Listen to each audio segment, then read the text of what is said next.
Hi, I'm once again arguing with the Discord bot. Please. It didn't work yesterday, and I reset it entirely. And that usually makes it work, but it's still not working. I'm like waiting for it. I'm just staring. I'm just staring at it. But just please, I noticed I noticed afterwards, after yesterday, that it was supposed to work. Oh, there it is! There it is! Yes! There it is! Yes! It worked! Oh, that was so exciting. Oh, that was so exciting. Oh, success. That was I was just complaining about it, and the adrenaline that rushed into me when I saw it. Oh my god, that was awesome. That was awesome. Oh, I felt so alive just now. But yeah, basically what I was saying is I realized yesterday, like a little bit before, like, no, not a little bit before, what am I saying? Words, sentences. I realized a little bit afterwards, I was checking Discord. As you do. I was on Discord on my phone. And I realized, that the notification on Discord just didn't ring out. And I was like, oh no. Oh no, the bot's at it again. Sometimes it just doesn't work, and I get it, it's gonna happen, but I get so frustrated every time. And so, I remembered, like, 15 minutes before starting this, and went, I should probably do something about that. And so, I quickly logged into Discord, deleted the notification, re-entered it again, and was like, please work, please work, please work, and it worked. I was starting to believe it wasn't going to, but it worked. I just needed to hold on belief, and I did, and it worked. Yay. Success. Success. It felt really good. I love when things work. I love when things work. Anyway, hi. How's your day been? I hope it's been good. I say, mine's been pretty good. I had a pretty chill day. This is really funny. So the power was supposed to go out on the building today. Like, they put out a little sign, like, on the hallway, like, saying that the power's gonna be out. And, like, okay, fair enough. Like, they set the hours, whatever. And then the time for the power to go out came, and nothing freaking happened. There was still power in the building. And then there was just continued to be power, and the day continued on as usual, and then it just never went out.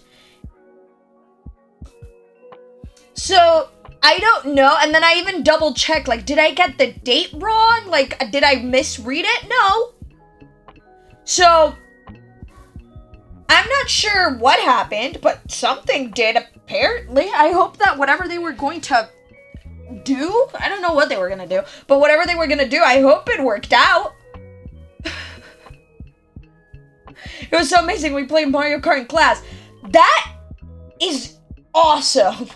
Listen, the coolest, listen, my cool class stories are only, like, Kahoot, the occasional Kahoot, and that's more recently, and, like, Bill Nye the Science Guy videos, and, like, when it was, like, the last day of school, and they'd put, or, like, for Christmas vacation or something, and they'd put on, like, a movie or something before Christmas break. So, those are, like, the coolest, most, like, fun, quote-unquote, things that ever happened in class. Speaking of playing a movie in class, I have a really weird story about, it's not weird, it's just kind of, this was before, like, this was years ago at this point. I used to wear earrings consistently, so I would never take them off, basically. I just used to wear them day to day. So I had these tiny earrings.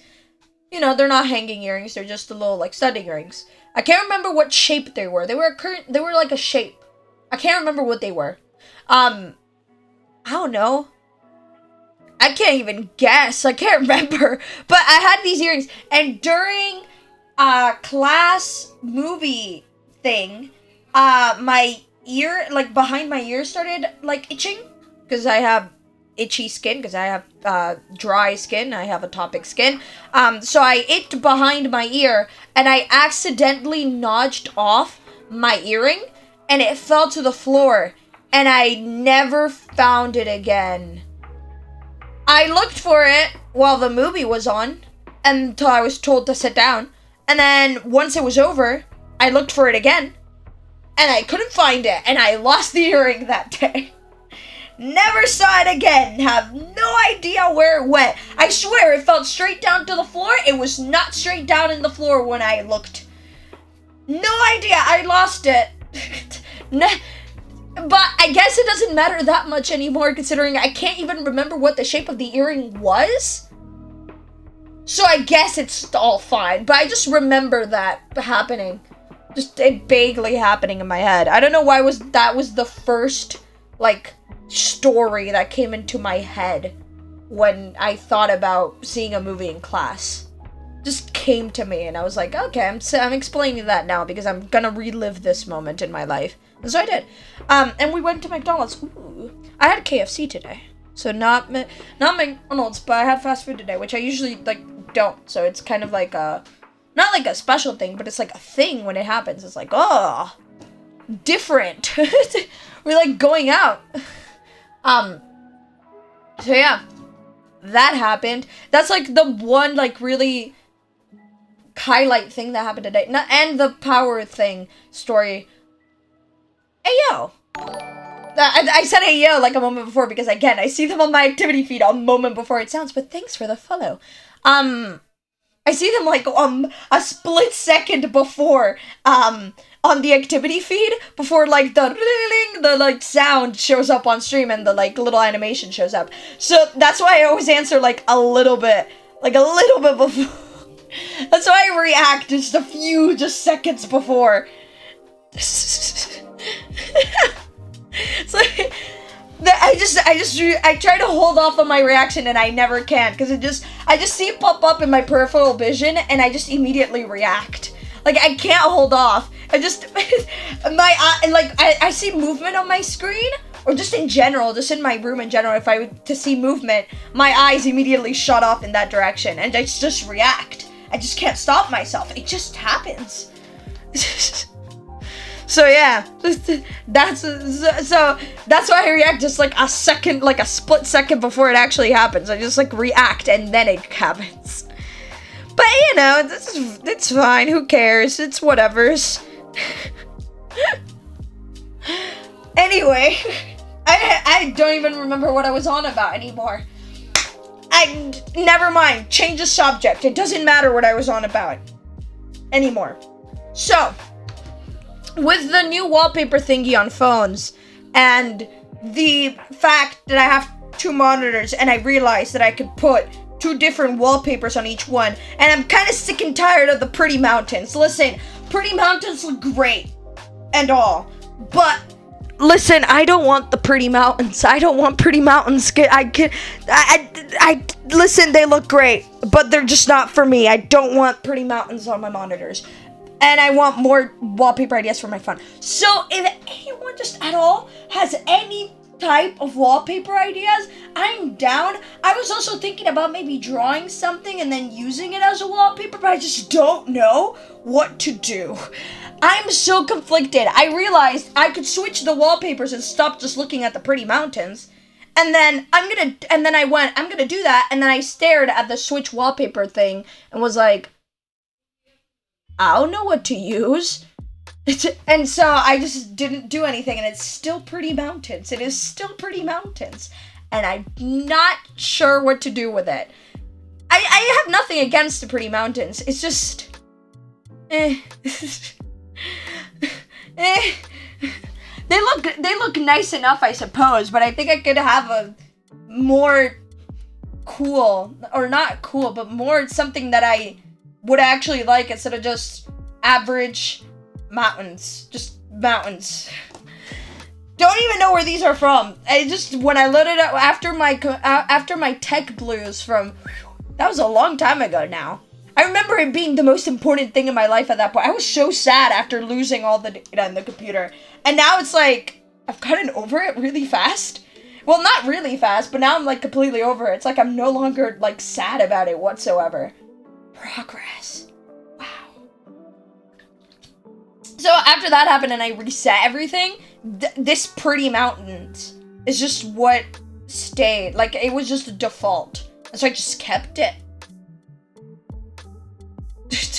And I haven't switched it since, so I'm thinking of maybe switching it, but I don't know what. I might just scroll through Pinterest to wallpaper ideas and just figure out if an inspiration hits in my brain. And maybe if an inspiration hits in my brain for drawing purposes, then I draw something. I'm like cool with that idea, but I have to put like actual time and effort to it because I want it to look good. That's the other thing. I want it to look good. And that's not me being like rude about my own like drawing skills. It's just sometimes my drawing is like way too simplistic or not like detailed enough, or I just don't like how it looks detailed enough. And so if I'm gonna have it on a big screen, I feel like it has to be pretty enough for me to be able to appreciate it on a big screen. So that's the other thing. So I'd have to put like time and effort into it, which is like the bare minimum when it comes to art, but still, like, I'd have to put a little more time and effort than usual to it because I'm putting it on a big screen and not just looking at it on my iPad or on my phone. Anyway, that's a lot of rambling about just making a hypothetical wallpaper that I don't even know what I'm gonna make because I don't know. Why am I so indecisive? It's not that I'm indecisive, I just don't have any ideas. I'm like, it's funny, because I consider myself a very creative person. I like doing creative things. I like drawing, I like writing, I like doing creative projects. I like a lot of creative stuff. I like creative stuff. It's fun. And yet, coming up with names, just coming up with stuff on the spot, terrible at it. It's like I'm creative, but not at the same time. So it happened. So that's my issue currently, wallpaper-wise, where I'm like, I feel like I should be creative enough to come up with something, or to come up with an idea of what to draw to use as a wallpaper, but at the same time, no clue. Might figure it out. Who knows? Sorry, and I'm lightly stabbed. What do you mean you're lightly stabbed? Should I be concerned? Should I be calling someone? Should I be calling someone? But yes. Ah. I thought I'd seen something move. It's back to the I see something move in my peripheral vision and I'm immediately like, what moved? What happened? Is everything good? Is the house falling apart? No, it's not. We're all good. I feel like I'd be able to tell if the house is going to fall apart. At least I would like to assume so. You know? I move my arms around a lot. Sometimes I'm very conscious about it, and other times I just like start talking, and then halfway while I'm talking, I realize I'm moving my arms a lot. But and then I have to remind myself, wait, I usually do that. My mind is all over the place. I was like tired like 10 minutes ago. I was like tired, and then I had a quick conversation before like locking myself in the room and just being like, start streaming. I was like really tired. I was like yawning on this chair. I was like, I had to like start like actively watching stuff to like keep myself like from not feeling so tired. I don't know why I was tired. I woke up at like the usual time I woke up. Like I didn't wake up earlier than usual. I fell asleep around like the same time I fall asleep. There's no reason for me to be tired, and yet I was. And now it feels like it's all kind of gone away. Like I still feel tired, but I feel like a lot more talkative than I was when I was like first realized I was tired. Does that make sense? It probably doesn't make sense. I don't even know what I'm saying. Ooh, the lightly stabbed story. I was working on pants for school, and I was pinning my paper to my fabric, and I wanted to like smooth it out with my hand, but there was already a needle there that I had kind of forgotten about, and at full smoothing out speed, hit my shoved onto the needle. Ow! Ow! I don't know why, but it reminded me of this. Every time I hear something and it reminds me of something else, I just immediately go into explaining a story. I apologize for my train of thought just going off the rails sometimes. But it reminded me once, this wasn't that long ago. This was very, very recently, like a week ago, 2 weeks ago, something like that. It wasn't that long ago. It was someone's birthday. We had gotten a birthday cake, and there was the lighter to like light the candle and the knife to cut the cake, you know. Usual stuff. You know how birthdays go. So I had reached over for the lighter to light the candle, because someone said light the candle, and I was gonna reach out to grab the lighter. Phone. And at the same time, my mom, who hadn't heard the reach the lighter thing, or I don't know what happened, miscommunication moment. She reached over with the knife to try to cut the cake, and then my finger was like, touched the tip of the knife, and lightly stabbed by the knife. It wasn't that bad, because it was just a little, but, so it didn't really hurt or anything. It, like, didn't even bleed much, but then, like, the next couple of days, I just had this, like, red dot on my finger, where I had gotten, like, lightly nudged with a knife. And that was that. So, yeah. It wasn't bad or anything. It just, I didn't know why, but it just reminded me of that. I forgot that had happened, and then I immediately just kind of remembered it then. But, yeah. It was weird. I don't know. Not weird, but I don't know. Just happened, I guess. My kind of blood, so I put a band-aid on it. Good. Pressure, band-aid, just so it stops bleeding, and then keep the band-aid on for a little bit, and then you can take it off. It's all good. It's all good procedure. When I was a kid, something in my mind, I don't know if it was like cartoons or just me as a kid just being kind of, but I thought if I put like a band-aid on it, everything would be okay. I was so concerned of not putting a band-aid on things. And I feel like that's maybe kind of usual, but like I felt so concerned about not putting band-aids on things. And I was like, I want a band-aid. And my parents used to laugh about it a lot, because it was like my brain was like mentally tricked into thinking that everything would be okay if I put a band-aid. And I grew out of it. But yeah, I always had to put a band-aid on stuff, even if it wasn't going to particularly like help. But I just always did it. Anyway, And I don't like using them, especially on my fingers, because I don't like, especially when it's like near the bends of your fingers, it is really uncomfortable to try to like bend your fingers, and there's a band-aid there in the way, and it's kind of difficult to bend your fingers. I hate it so much. I haven't had a band-aid on my finger in a while, but yeah, it's not particularly bad if it's like at the tip or like in the middle or like, but when it's on top of one of those like bends, like the joints where you bend your fingers, it just sucks. Just sucks. And then taking it off and then having this like sticky thing, and then if you had a shower with it on, and then it's still kind of like prune skin underneath. Anyway, my opinions on band-aids has thoroughly changed over the years. Thoroughly changed. My band-aid's a child's bandage because they're like better. They're like more bendable. True. That's the other thing. Child bandages are like more flexible because, well, it's supposed to not be as annoying for a kid to use. A lot of times this children's stuff is a lot just more comfortable to use because it's supposed to be more comfortable to use because it's for a child. Like shampoo for children doesn't sting in your eyes because just in case they get it in their eyes. It's wonderful. Like, it's why don't we do that? Just for everything. Anyway. They don't sting as much. Like, so many things that just could work. That are just more comfortable kids because they're supposed to be for kids. Like the toothpaste. Flavored toothpastes for like children that don't taste like strong mint. I have an issue with strong mint. I have an issue not so much with toothpaste. Toothpaste is fine. I have an issue with mouthwash. It's so strong. And I know there's like the soft flavor. I don't know how to translate. My brain just went blank. I know that there's like the soft mint version of like mouthwashes. So it's not as strong, but it still feels pretty freaking strong. I'm sorry. I'm very sensitive to mint. I'm not sure why, but the normal one is incredibly strong, and the soft one still feels a little bit too strong for liking, but I guess it's fine. I guess we must tolerate it thus far.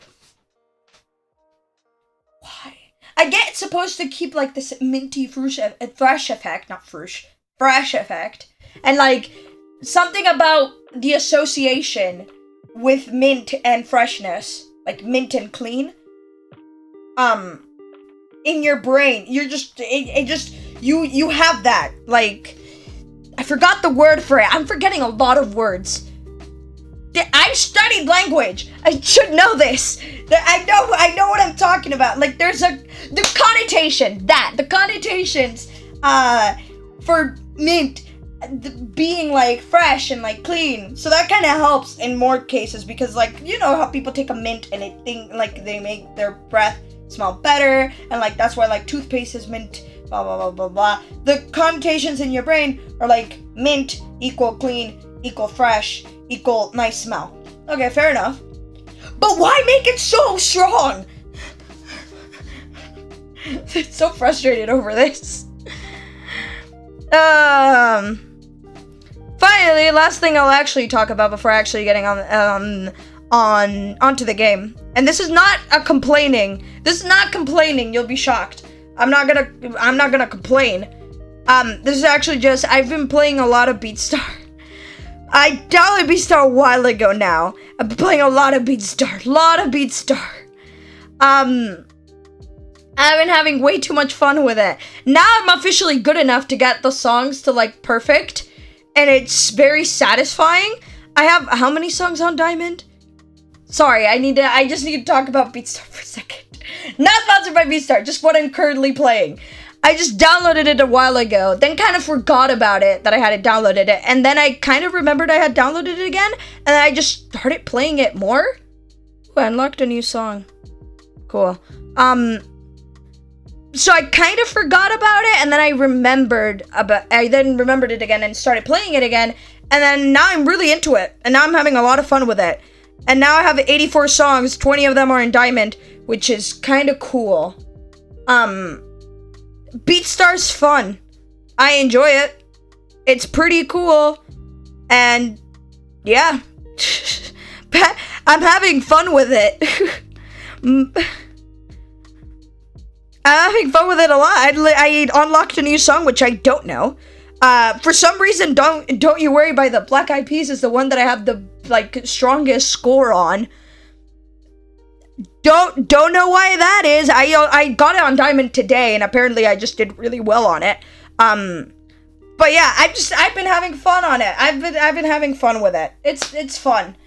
I installed it, played it for a while, then forgot about it for a bit, and then I came back to it, and now I like it more than the first time around. And now they updated it again, and now Perfect Plus is easier to notice. And it's really cool, because it makes it so much easier to know where I'm being bad during it. It's great. Love it. Anyway, that's enough out of that. If anyone else plays BeatStar and wants to be friends on BeatStar to do the brag thing, hit me up. It's kind of fun, I guess, to just I'm beating your score on insert song here. Oh, come on. Anyway, enough out of that. Just a random mobile game that I'm currently on at the moment. It happens every so often. I'll just install a mobile game, really enjoy it for a bit, and then maybe move on to something else. But so far, I've been on this one for quite a bit, so it's been going relatively well. I love-hate relationship with mobile games. Just in general, not any particular ones, just in general. Sometimes I play a lot of them, and sometimes I just forget about the existence of mobile games for a bit, and kind of loathe them, and then I come crawling back. But anyway, enough chit-chat. Again, sometimes this chit-chat is like so long, and sometimes it's like really short. Sometimes it's like 9 minutes of chit-chat, and other times it's like half an hour of chit-chat. I don't know how this happens, but it's fine, I suppose. So, yesterday,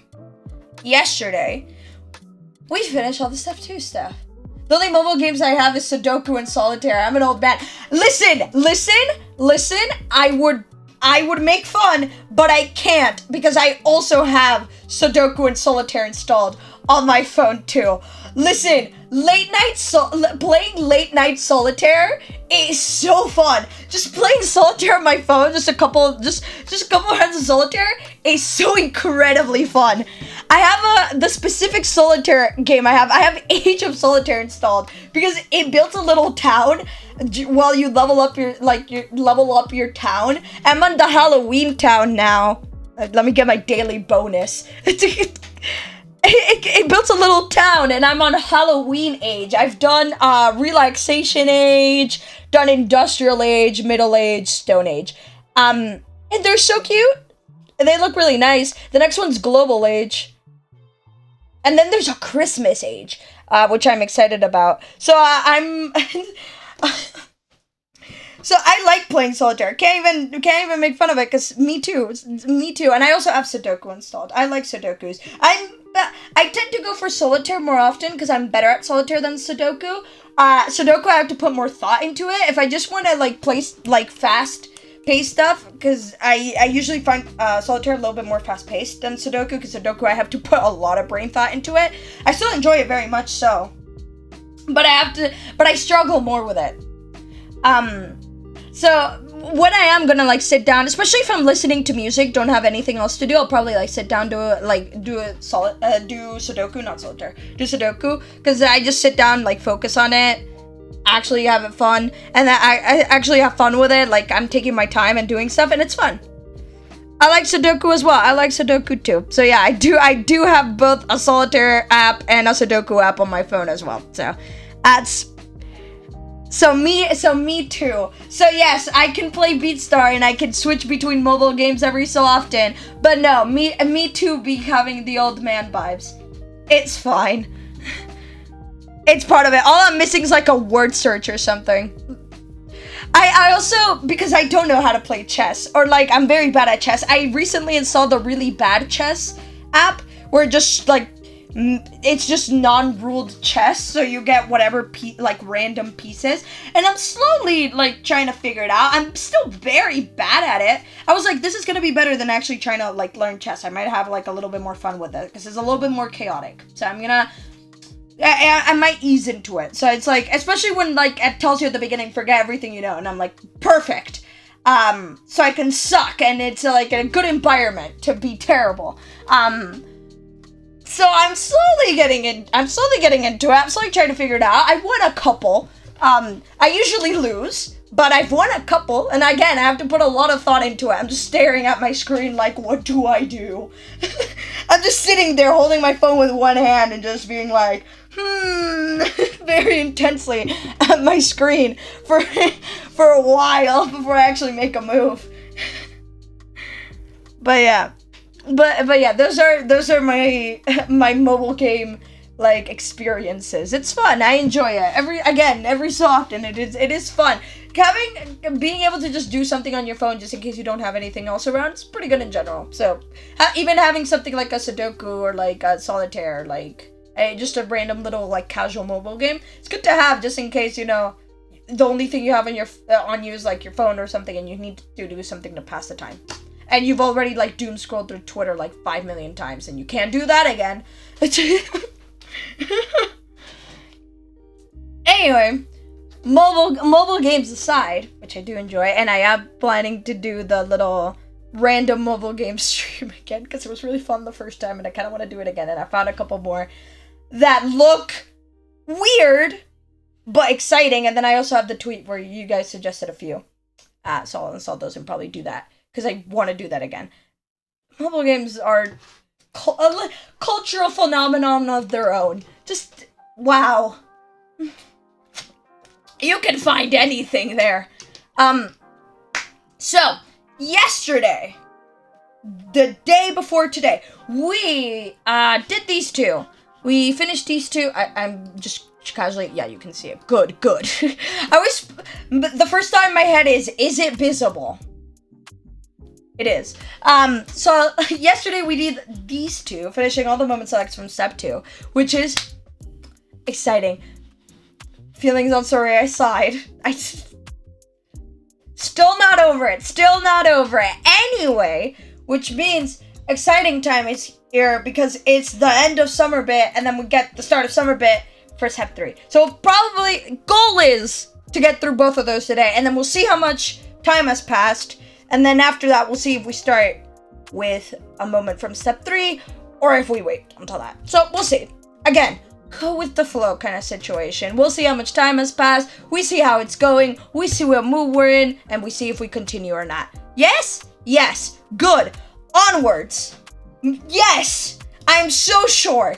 So very sure. Never been more sure. That's a lie, but sure. My chair is still very much broken, and I keep nudging on the part that's broken, and it's very annoying. I kind of just want to rip it off, but I'm not going to do that because I'm scared that it's going to cause more parts of it to break. So I won't do that, but I've thought about it. I might just stick it on, but not now, but maybe at some point. Who knows? It's reading time. Give it up. Let's see if we can do this.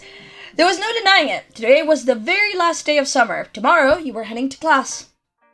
You were excited to go back. Anxiety gnawed at your stomach. It was a bummer. The feelings were muddled. It was a bummer. Again, I've explained every time that the week before school starts.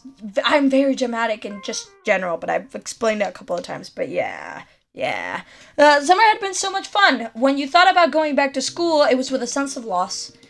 Soon, you wouldn't be able to choose how your days were spent without the school bell telling you where to be and when. It was with a heavy heart that you chose your outfit for your final day of freedom. Life was going to be different. You had come to think of the summer vacation as the norm, but school sucked up the majority of the year, whereas summer vacation was just the respite in the middle. Words. So rather than it being different, it was kind of a return to the normal? What did your normal life really mean? You considered how fondly your moms talked about their summer vacations as kids. You dimly recognized that one year the pattern of school and summer itself would be over for good. And that's terrifying! Been through that! The moment where life stops, it's like, oh my god, what am I doing? I forgot that this is the part where it's gonna be the most relatable for me, because it's the group. Step 3 is the most relatable part because it's the actual age I'm in. Yeah. It was hard to imagine. You'd gotten distracted, one arm still out of a sleeve. You pulled it through and put your mind back to the present. This season had brought about plenty of changes of its own, like Kira's visit, though that too was coming to an end today. I feel like the music would be too loud. Is that good? I don't know. Though that too was coming to an end today. You were happy you'd finally gotten the chance to know her. You had become extremely fond of her. You didn't really like her. Your mind wasn't made up on how you felt about her. You didn't care one way or another. I'm happy that I got the chance to know her. She was interesting to be around. You liked how easy it was to talk to her. You finished dressing, which was good. Ko would be there any moment. You'd agreed to see his mom off together. Officially, the plan was that he would come over to bring you round to his house when she was ready to set off, but you both knew that you'd be hanging out for at least a little while beforehand. Kira's visit had troubled Cove when it first happened. It had been a sudden change, thanks to Mr. Holden's infamous tendency to surprise people, but once he was able to adjust, he'd been in pretty good spirits with her around. It was a relief for everyone. You returned to your desk, where the box containing your accessories reside. Oh, important. Yes, true. A thought struck you like a bolt, and your eyes bored into the box. Should you wear an anklet for Cove's visit today? You had some nice ones that you hadn't used in a while. Yes! We're not going overboard, but yes. Your heart pounded as you slipped the hoop through the clasp, which is surprisingly hard to do, and fastened it in place. Complaining about putting bracelets, necklaces, anklets, and anything that has those little hooks with a little hoop in it. They are so tiny and so hard to do. I struggle so much. Would Cove spot it? Your face grew hot as you imagined how he might react. ... The next thought that crossed your mind was... it would only be polite to get the door for Cove. You went downstairs to wait. You couldn't wait to see Cove, so you went downstairs to meet him when he arrived. Cove knew your house well enough. You could lounge in your room to wait for him. It would only be nice. Come on, we have to be. Come on. We're great. You strolled down the stairs. Someone else might have been able to answer it, but he was your guest. And, melodies. It was only a few minutes later when the doorbell rang. As you'd chosen to stand beside it to wait for Cove, there was no delay in pulling it open. Cove was there, just as you'd expected. Seeing you, he flashed you a bright grin. Hey. Hi. Hi. Smiling, you beckoned for him to come in and follow you upstairs. Back up in your room, you sat down on your bed and waited for Cove to settle in as you knew he would. With other guests, you might have offered them a seat, but you and Cove were long past those tentative stages of friendship. Your room was as familiar to him as his own. I said that really weird for some reason. I know how to breed, I think. Maybe. Mayhaps. Yes. Yes. You watched as Cove sat down in your desk chair, his preferred spot. He rolled it closer to the bed to make it easier to chat, tweaking the angle so he was facing you fully. Once happy with the position, he leaned in towards you, hands held in his lap.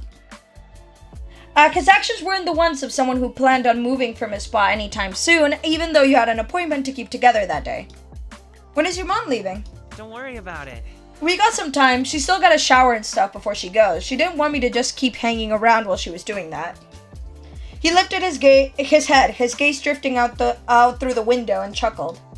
I can't believe she's already leaving, just when I'm getting used to her being there every day. He leaned back in the chair, a wry smile tickling his cheeks. Yeah, you nodded. She'll be back. Time's going by so fast. That sounds sad. Yeah. He shook his head as if shaking off the topic like a dog wiping off water following a dip in the sea. Cove looked back to you, lips parted as if he was about to speak, but instead his eyes widened and his mouth closed into a tiny frown. Something had caught his attention. Something wrapped around where the end of your leg met your foot. Success. Winner is us. He cast his eyes back up to your face, then down to your ankle, and then back up to your face. He repeated the process once, twice more, as if struggling to hold the two items in tandem. Maybe he was just weighing up whether this could be a coincidence or not. It's not a coincidence. Or maybe he was just too shy to verbalize his thoughts, or was still trying to find the words, and this was the most he could manage. The attention made you feel bashful, amused, thrilled, regretful, pleased. Thrilled, fun, excitement, desired effect. I mean, I don't know what you wanted to accomplish with it. I know what I wanted to accomplish with this. You felt energized by how impactful it had been, wanting to leap up, but not wanting to break the spell the jewelry had placed on Hove. Because, we made it this far, and why would we stop this? On his next glance back to your face, Gove saw your expression had shifted. He watched as his bewilderment erode into mortification. Mortification as he realized that he had been caught staring. It's all good. He quickly spun in the chair to face the wall instead, allowing you to glimpse the flesh that had spread all the way to his ears.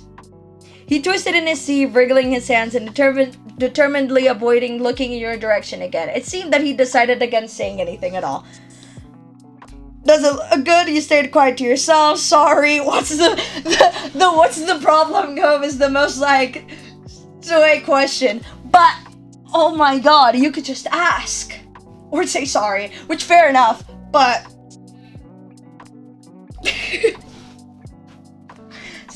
Me? Stop giggling. Gove mumbled over something unintelligible as he slumped over. With how he was hunched over, the quiet words had no chance of reaching you, so we'll never know. You weren't going to get anything out of him in this state. You waited for him to come around before speaking again. Finally, he piped up, very softly. That's, Did you do it because of what I said before? I mean, the last few words were whispered as though they were a precious secret. The ankle bracelet? Yes, no, maybe. I don't know what you're talking about. You shrugged. Maybe. Yeah, maybe.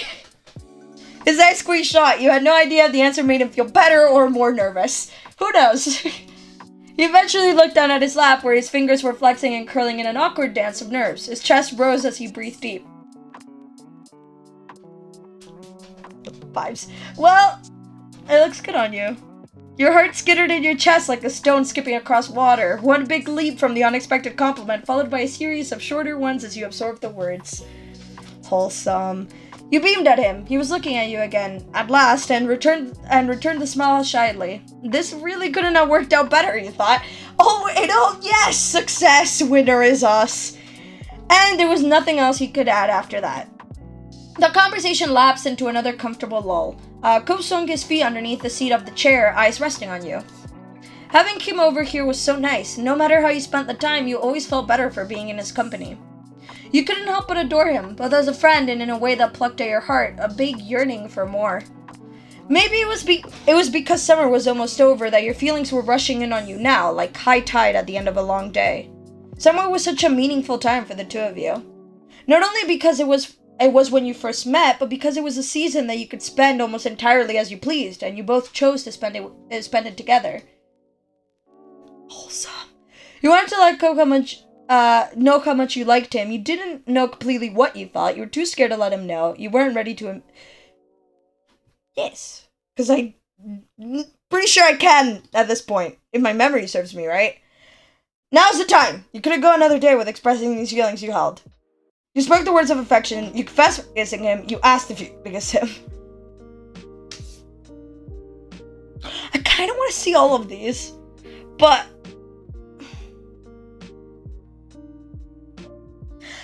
Because I think I did this, and then kind of want to see this.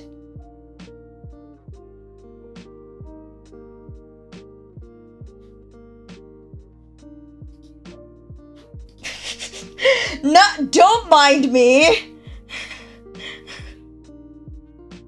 Don't mind me saving just to be able to explore several options. Don't mind me saving. Ask for his. I know, but I kind of want to see how this one goes. I'll do both. I'll see this and I'll come back. Okay, I'll come back. It was best to be direct with Cove. You didn't want to leave room for ambiguity and misunderstanding at such an important moment. Though, I'll do both. Right from the original summer when you met, Cove had always been special to you in a way that no one else ever had. You wanted to make that clear. You looked directly at him. This is the start of a conversation. Cove, yes. He had already been watching you, but he lifted his head attentively at the call. Your cheeks were as hot as if you were standing in the midday sun. Cove raised an eyebrow. Or inside a room with my windows closed. Your heart raced. The sound rang in your ears, shutting out everything else. Yes, this is a vital moment. Ooh, we get to pick.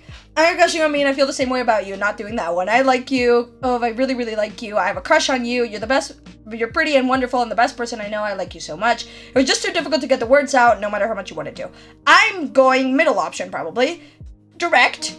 Fair enough. Not doing the first one. Not doing the second to last one. That's a bit much. These two really are the ones that are best, in my opinion. Probably just gonna be very, very basic. Go the middle road.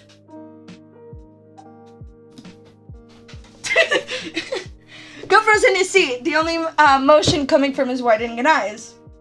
I said widening, very weird. With a jolt, you realized that was literally the only thing he was doing. He hadn't taken a single breath since you uttered the words. That's a little bit concerning, please breathe. You mimed exaggerated inhales and exhales like, please breathe, hoping he would follow your cue, like, please breathe. You didn't want to have to call your moms in right now, like, please, he's not breathing. Cove still had no response. You were starting to clamber off the bed towards him when finally he sucked in a deep breath. Okay. Okay? Is this good? Bad? Yes? No? Yay? Success? Winner is us? His voice cracked on the second syllable, the word at odds with his nervous appearance, and now we're all just genuinely very confused. His eyes were darting around, unsure of where to place them. I don't know. What to do now? Fair enough. I don't know either. You don't have to do anything. You tell me how you feel. Calm down. You laughed. You shrugged. Yes, what is it?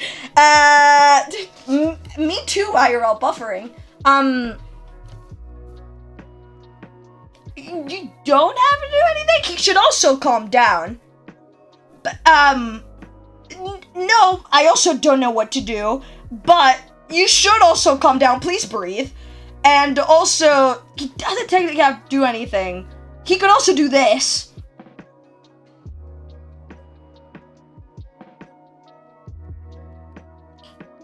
Fair enough.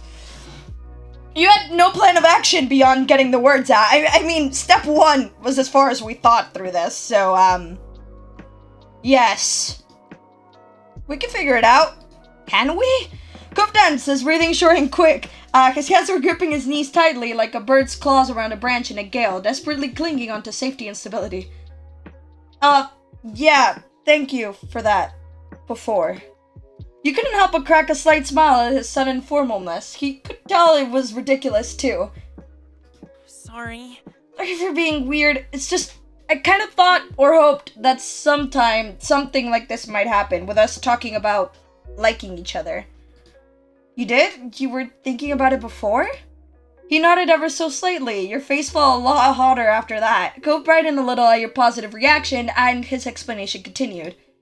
I could sort of picture how it might go, what it'd be like with you and me. But just the first part, I couldn't ever imagine anything that come after. And now it's actually happened. We're there. He took another deep breath, stuttering on the exhale. That's, This makes things different. Things don't have to be different. I pretty much imagine you'd react like this. This is hard for me. Should we find a crystal ball for answers? Let's look into the future. It's the funniest one, though.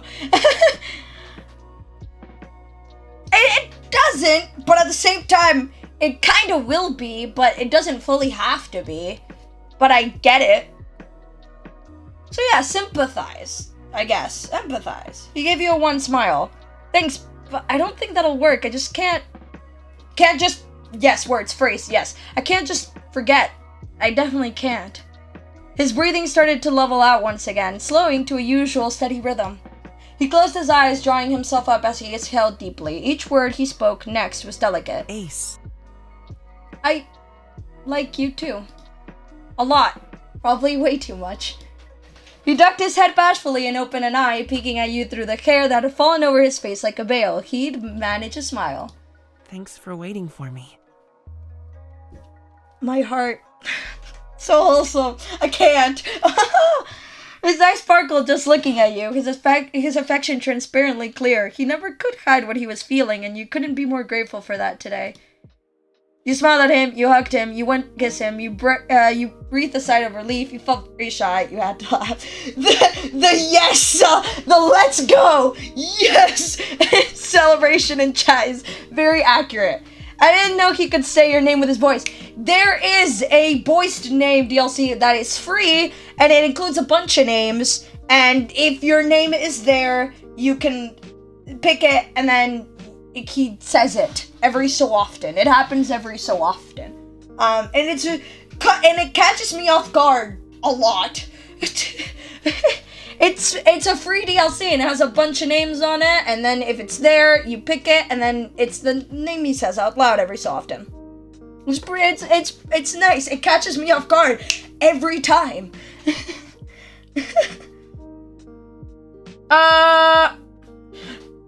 We'll do the scenario afterwards.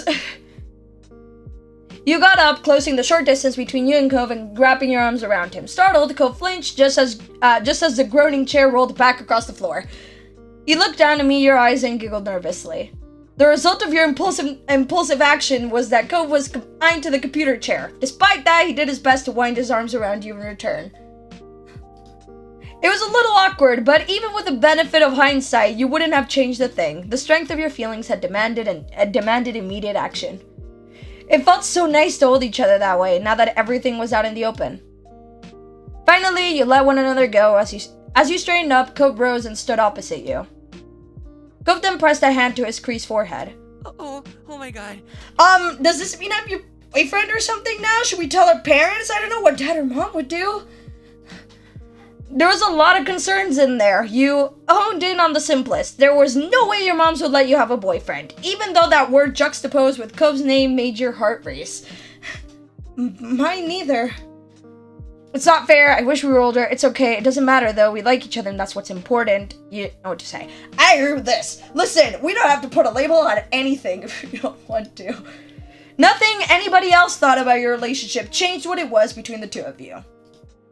Cove lifted his hand from his chest and reached towards you, halting halfway, then slowly, cautiously, hooked his fingers around yours, his palm pressed against the back of your hand.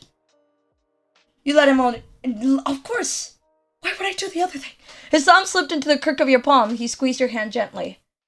We can get it to work. We always figure things out sooner or later. Your round eyes locked with his and said the words that your smiling mouth couldn't. His eyes widened, the message received. He returned the smile eagerly, his grip on your hand tightening. Okay, we're gonna save right here, and now we're gonna ask for a kiss. Rewind!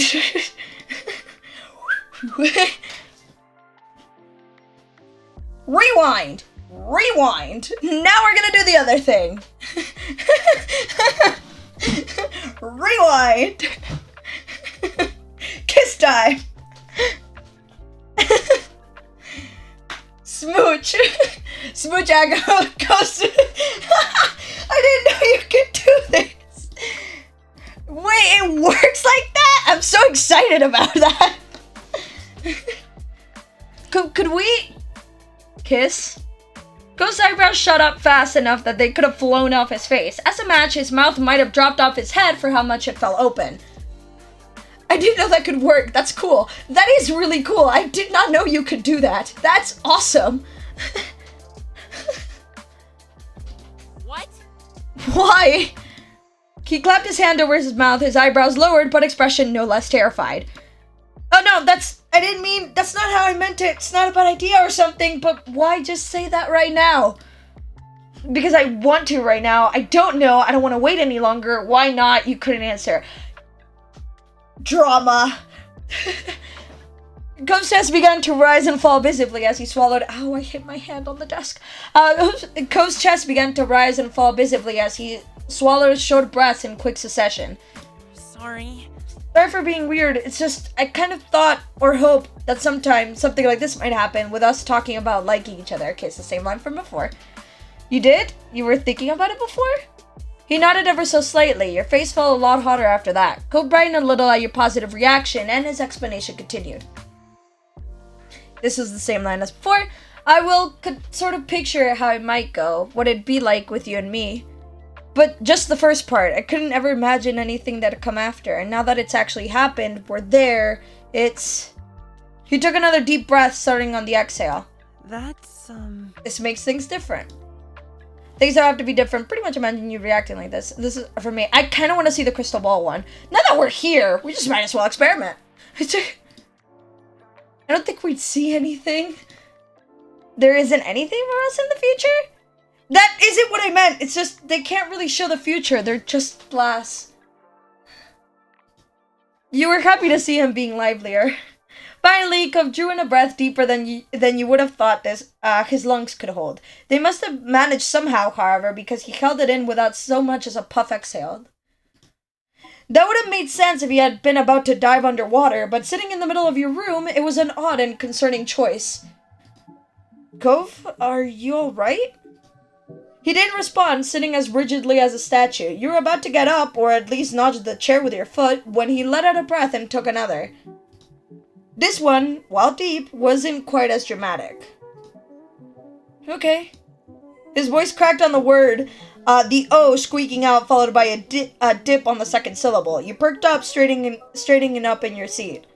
It wasn't clear whether it was a response to your original question or the follow-up where you asked if he was alright, but having him speak again was a good start. We can kiss. I want to do that. A gasp escaped you. It was okay. He wanted to kiss you. So, yes! But right before that, dramatic pause. Ali, did you know that you're incredible and amazing? And you're doing math right now? Did you know that you're so smart and that you can do math so well? And that you're so intelligent and so pretty and such a wonderful person? And how much we all love you? What perfect timing to just cut it off right before the best moment. But yes, we all love and appreciate you so very much, and you're smart and pretty and beautiful and you're incredible. We all love you. And on that note, you untangled yourself from your resting position and stood up, realizing your intent to actually go for it. Go straighten up in the chair, his hands coiled together in his lap.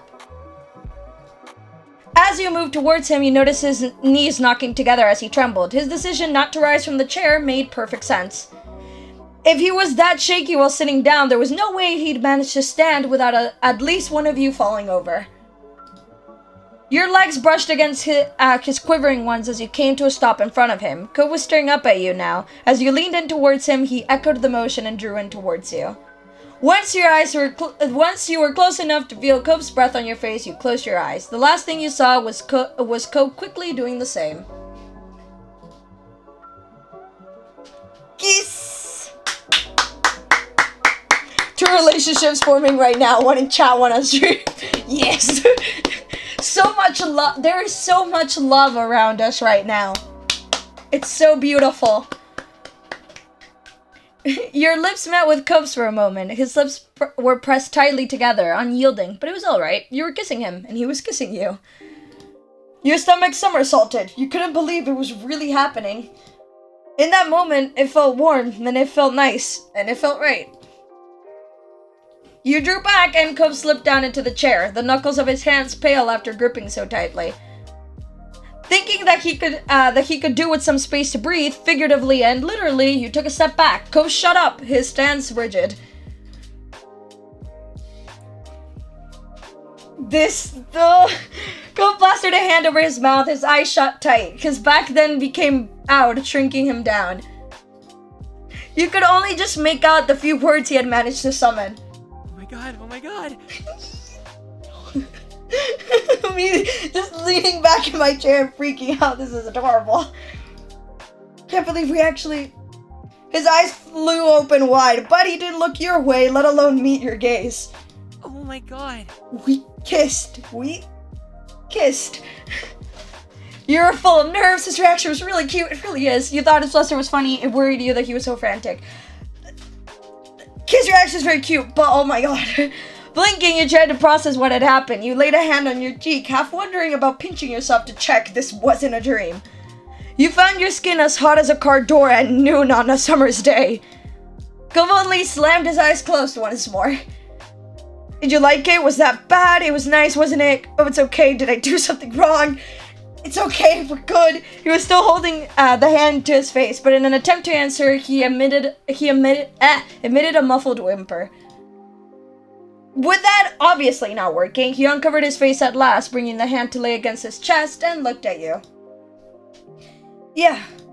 He opened his mouth, poised to speak, and pursed his lips as words failed him. On his third or fourth attempt, you heard what he had to say. I did like it. I'm glad that we, He swallowed, seemingly not able to speak the actual word. You could relate. It was really embarrassing to say it out loud. You grinned, thrilled that the experience had been a welcomed one. The smile on Kove's face was real, but weary, not unlike the one he wore after a long and exhausting day of activity. Like when he'd made a new personal best. The work had been hard, but like the reward had been worth it. With some newfound confidence, he drew himself up as he inhaled deeply. Each word he spoke next was delicate. Ace. I like you. A lot. Probably way too much. He ducked his head bashfully and opened an eye, peeking at you through the hair that had fallen over his face like a veil. He managed a smile. Thanks for waiting for me. Still so sweet. Could hear this line for ages. His eyes sparkled just looking at you, his affection transparently clear. He never could hide what he was feeling, and you couldn't be more grateful for that today. You smiled at him, you hugged him. I like you too. You breathed a sigh of relief. I liked him more. We're going for the hug again. You closed the already short distance between you and Kove and wrapped your arms around him. He looked down to meet your eyes and giggled nervously. He did his best to wind his arm around you in return. It was a little awkward, but even with the benefit of hindsight, you wouldn't have changed a thing. The strength of your feelings had demanded immediate action. This is so sweet. I love it so much. I love it so much. It felt so nice to hold each other that way, now that everything was out in the open. Finally, you separated again. He rubbed his eyes with the heel of his hand. It was an action usually reserved for much later in the day, but at this point, it already felt like a long day. Kove then pressed a hand to his creased forehead. Oh my god. And back to the freak out we are. Does this mean I'm your boyfriend or something now? Should we tell our parents? I don't know what dad or mom would do. There was a lot of concerns in there. You honed in on the simplest. There was no way your moms would let you have a boyfriend, even though that word juxtaposed with Kove's name made your heart race. Mine neither. It's not fair. I wish we were older. It's okay. It doesn't matter though. We like each other and that's what's important. Nothing anybody else thought about your relationship changed what it was between the two of you. Kove lifted his hand from his chest and reached towards you, halting halfway, then slowly, cautiously, hooked his fingers around yours, his palm pressed against the back of your hand. His thumb slipped into the crook of your palm. He squeezed your hand gently. We can get it to work. We always figure things out sooner or later. Your brown eyes locked with his and said the words that your smiling mouth couldn't. His eyes widened, the message received. He returned the smile eagerly, his grip on your hand tightening. Ace, Kove! The sudden call from downstairs caught you both unaware. You'd nearly forgotten the world outside your room. From the guilty look on his face, Kove had done the same. Just had a call. Kove's mom is ready to go. If you're quick, she might keep the mandated motherly smothering to a minimum. You doubted that, but it was nice that Mom and Mrs. Breeze had their strange sense of humor in common. Your eyes met Kove's. Wordlessly, you headed downstairs together. Each step on the way there was painfully slow, like he was trying to delay the inevitable. His whole body tense leaving the house, and Cove froze altogether before you both could cross the street. Oh. The door's open. Dad must be taking her stuff out. He swallowed hard. She's really gonna leave. You smiled at him reassuringly. You gave his back a pat. You rested your hand on his arm. This isn't the last time you'll ever see her. This one. You felt a small shiver ripple through his body as the warmth from your hand sank in.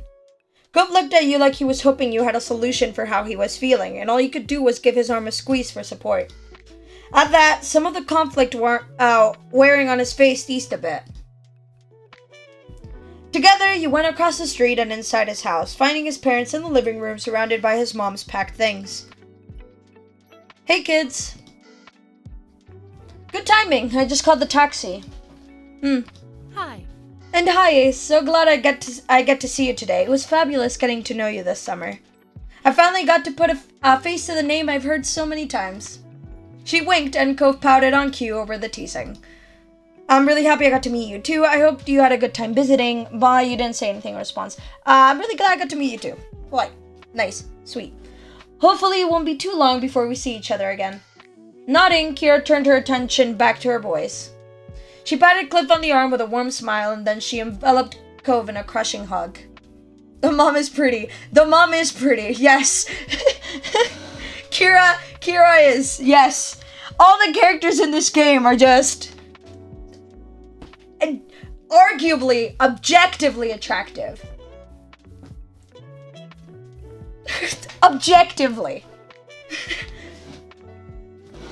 Also, I love this little, like, almost like sheen, like, cover, like, not sweater, but like over the top thing. It's so nice. I love the colors on it. I don't know why, but I felt the need to say that right now.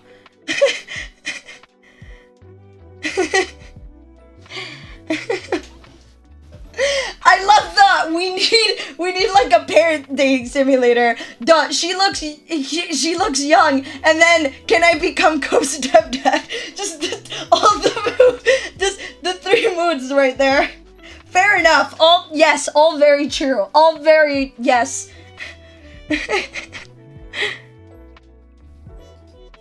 Initially, Cove squirmed to break free from her grip, but his mom was unfazed and kept him locked in place. Heartbeats later, he gave in and hugged her back tightly. I'm so glad. And I'm so happy this trip was a success. Cliff looked like he was bursting with pride. It all worked out in the end, man. And then Cove stiffened. Kira loosened her hold on him enough to study his face, concerned. She spoke her next words in a whisper that had been meant for just her son. What do you think? Do you want to unshelve it? Raising an eyebrow, Cliff watched them carefully. His smile began to falter. What's wrong? Cove's gaze moved to the floor. He looked like he was grappling with where to begin, but then Cliff smacked a hand to his own cheek. The noise caught everyone's attention. Cliff's eyes were wide, and you could clearly see the light bulb moment he was experiencing on his face. It shouldn't have been a surprise. I went behind your back again. Yeah. And it only took me until the very last moment to realize it. Crossing his arms, Cliff laughed at himself. You could tell it was out of frustration and disbelief, rather than the usual good-natured feeling. I'm so sorry. I thought I had gotten better at this. You have. Cliff's voice was small, but it was enough to break through his dad's thoughts. Cliff's mouth pulled into a small smile. It's okay. It's been a long time since something like this happened. Not long enough. You deserve better than a blockhead falling back into old habits just because things seem to be going good. I'm trying. It won't keep happening. I promise I'll work on it. We all can work on it. I could try harder myself to be in the loop on what's actually happening over here. A happy smile quickly spread across Cove's face, and he answered delicately. Okay. You felt relieved seeing how much the whole family had grown together since you first met them. They could talk to each other more easily. After that, it wasn't long before the taxi arrived. Rolling up in front of the house and in clear view of the open door, Kira stood up, smiling sadly. Well, That's my ride. Yeah. The matching reply got a chuckle out of Kira as you all filed out of the house. Father and son went with Kira's bags in hand. Once outside, you spotted your family waiting by the street, and to your surprise, Derek was also with them. He stood uncomfortably, and he waved as soon as you noticed him. What's up? Hey Ace, hi Cove. When did you get here? My dad dropped me off just a little bit ago. Thought I could visit one more time before school started. Sorry. You picked a busy time. Sorry. Derek couldn't even look at Cove. He nervously kept rolling a pebble with the bottom of his shoe. Sorry. I wasn't even thinking that your mom would be leaving today. I'm sorry, dude. What? You're not interrupting anything. You're always welcome here. It would have been sad if I didn't get to say goodbye before leaving. I think so too. It was apparent Derek would have preferred to have gotten there at a more opportune moment. He never liked seeming impolite, but the reassuring words soothed his worries. The tension he was holding in his body lessened, and he looked like he was feeling much more like himself. Bye, Derek. It was fun getting to know you. Bye, ma'am. Is there anything I could do to help? Nah, don't worry yourself over that. We're just about set. In that short amount of time, Cliff had gathered and packed the bags into the trunk. Kira took one last look at everyone inside. Alright, I don't want to keep the driver waiting. It's time to head out.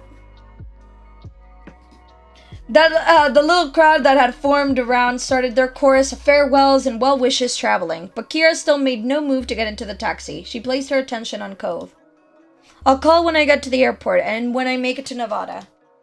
Also, you better call the moment you walk into the door at home. Otherwise, we'll be wondering all night if you got into trouble on the way there.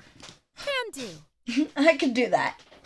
And could you call tomorrow too, so I can tell you how school went? Of course, I want to hear all about it.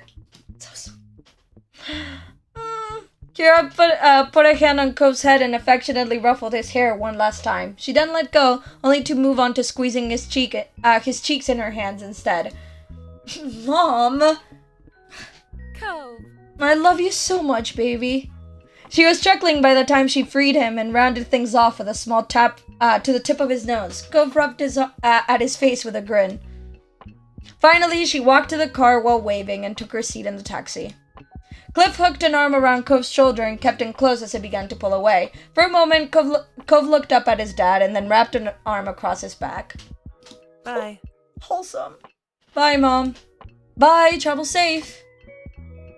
Kira rolled down the window and stuck her head out of it. She waved again while blowing kisses at Cove and Cliff. See you again. Before she was out of sight, you decided to call with your family and hers. Wave goodbye. Watch quietly. Wave goodbye. As the taxi headed down the road, you stuck your hand in the air to send her off. The cab turned down another road and completely disappeared from view. Cove let go of his dad and took a few steps out into the empty street, still looking in the direction his mom went. He smiled quietly, deep in thought. You got the impression Cove was feeling better than he was earlier. He was finally content with the way things were. It makes me really happy. The summer breeze brought a sweet-sounding jingle across the way. It was the wind chime you had given Cove. The wind chime! That's right! Me every time something from before gets called back. He had hung it at the front of his house, and it had become a very familiar sound in this neighborhood. You jumped a bit when your mom put a hand on your shoulder, pulling you away from your thoughts. She smiled when you looked at her. This was a great vacation, huh? Yeah, I don't think so. You nodded in agreement. You shrugged. I don't know. Summer isn't over until the second I fall asleep. No naps for you, then. Can't risk you accidentally ending summer a few hours too early for the rest of us. Badoom-ching. Chuckling, you shook your head, amused. Cole walked back over to the group, still genuinely happy. Derek grinned at him welcomingly, and everyone else there smiled at him, even Elizabeth. Well? Yes, Ma? Ma clapped her hands together, bringing everyone's attention back to the present.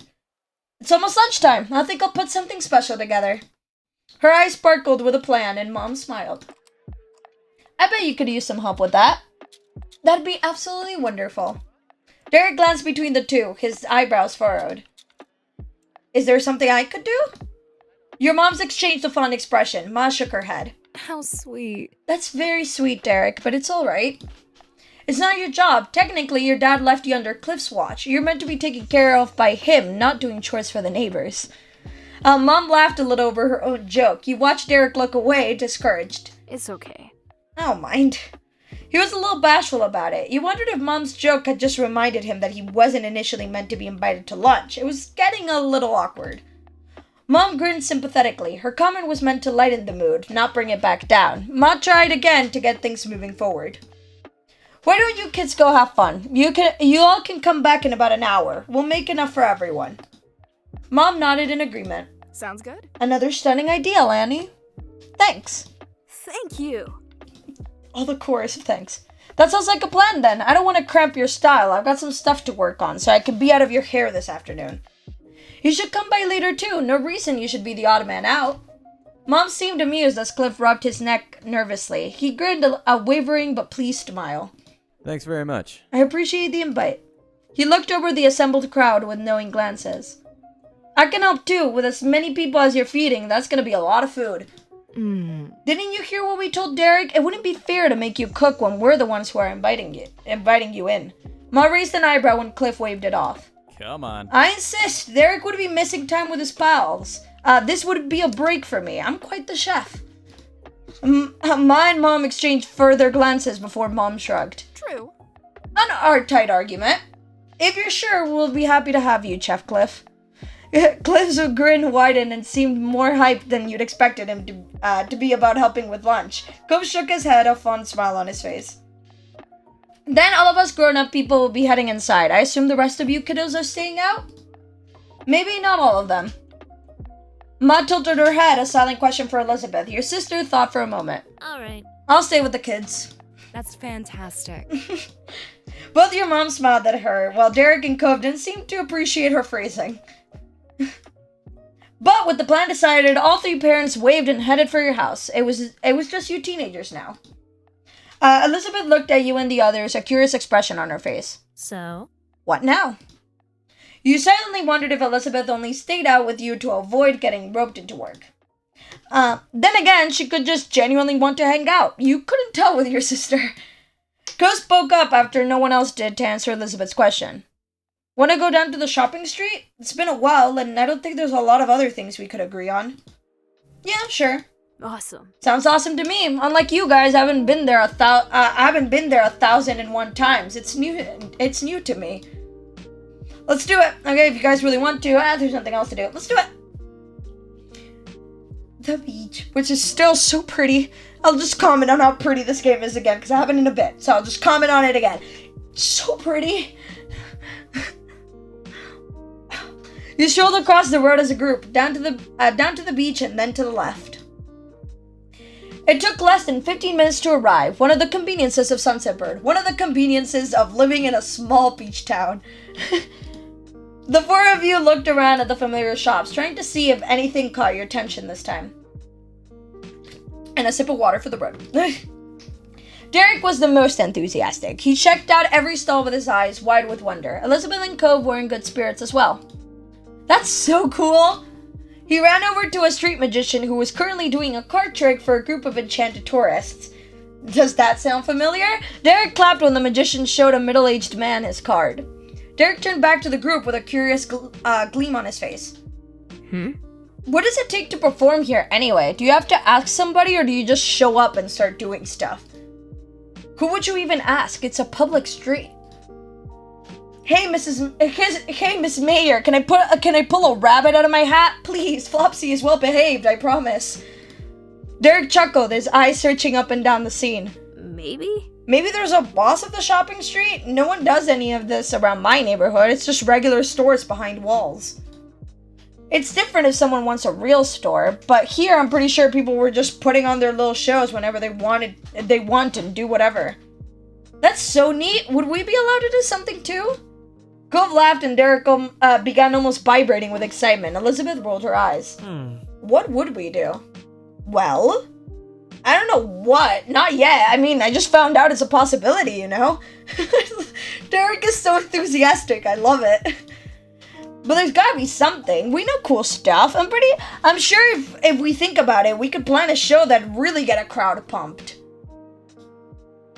You thought it was a great idea and wanted to be a part of it. You felt like he could try this idea on his own. You thought Derek needed to abandon that bad idea. Stat, you gave a look to the other two. Great, I'd be in. You think I could help out too? Of course. Nice. I knew I could count on you. Now we just need the act. It'll come to us. Yes! It'll be a brilliant idea. Right. With some amusement, the gang continued to pursue the stalls. Elizabeth found some earrings with a dangling, badly misprinted globe that everyone laughed at. Cove picked out a blob as Iceland, but Derek thought that it had to be Greenland. Mm-hmm. This is a world with what looks like 9 continents? I think you're both wrong. You wanted to side with Cove, you backed up Derek, you agree with your sister. No, it's Australia. Nah, it's Australia. The other 3 giggled at your interjection. Suddenly, Cove froze. You stared at him, and then tried to see what caught his attention. When you saw a familiar face down the way, it all made sense. Between the crowds, his bright hair stood out like a neon green bowl in the kitchen sink. Let's all collectively groan, 'cause it was Jeremy.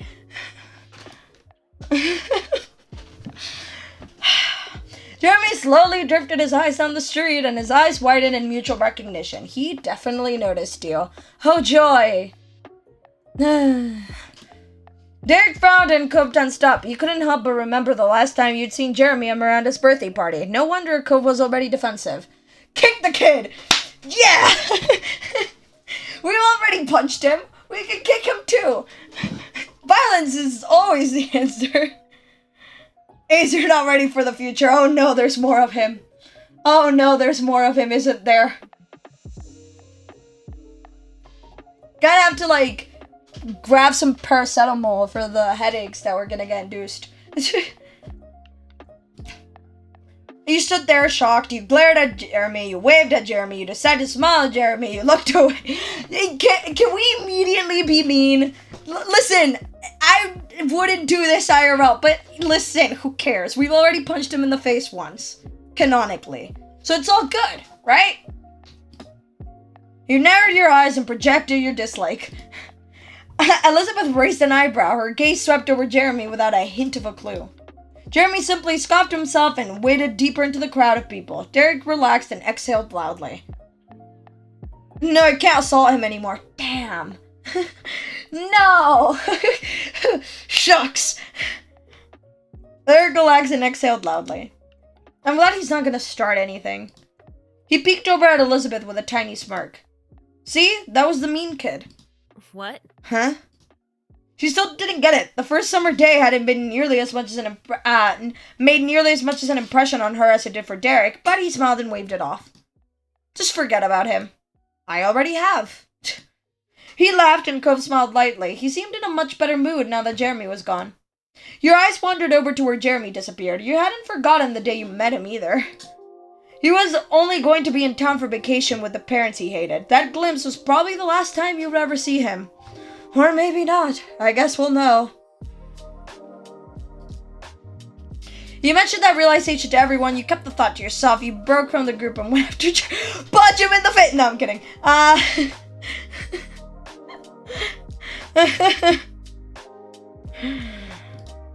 Elizabeth snapped her fingers in front of your face. Apparently, you had spaced out. Cove and Derek were already at the next stall. Come on, unless you want to get left here. You nodded and caught up with the others. Cove raised an eyebrow. What were you thinking about? Nothing. He gave you a searching look, but let it drop when Derek yelled at you to go check something out. Jeremy was unlike anyone you had ever met before.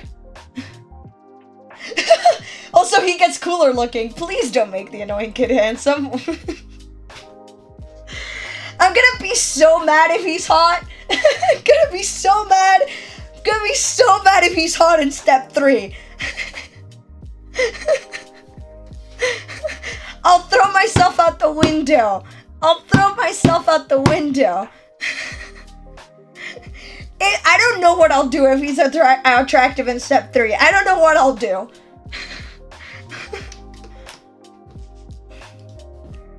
You thought he was horrible, you thought he was weird, you thought he was stupid, you thought he was kind of pitiful, you thought he was kind of okay, you didn't want to think about him.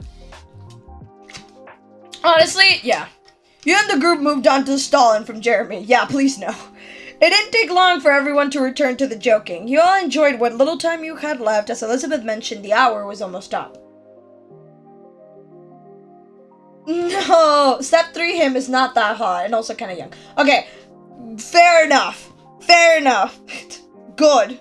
I don't know what I would have done. Don't know what I would have done if we glue up Jeremy. I bet he's at least a little bit blown up. Can't be worse than the bowl cut. But still, just keep the glow ups to a minimum on his side, please. I don't know what I'll do. Step for him, though. Please, no. Please, no. I'm begging.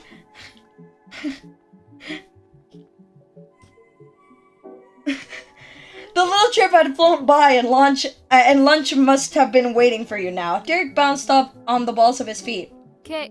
Come on, guys. Let's get going so we can eat. I'm starving. If we have to, I can't wait. Phew, I've had enough walking around. Homebound, here we go. He nodded silently. Homebound, here we go. Gove stretched one of his arms lazily. Let's go then. You looked at him appraisingly. You asked Gove to carry you. Yes! Yes, I forgot about this! Yes! I forgot about this so bad. How could I forget? How could I forget? This is the thing. This is the thing. The one at the stairways is the best. But this is the thing.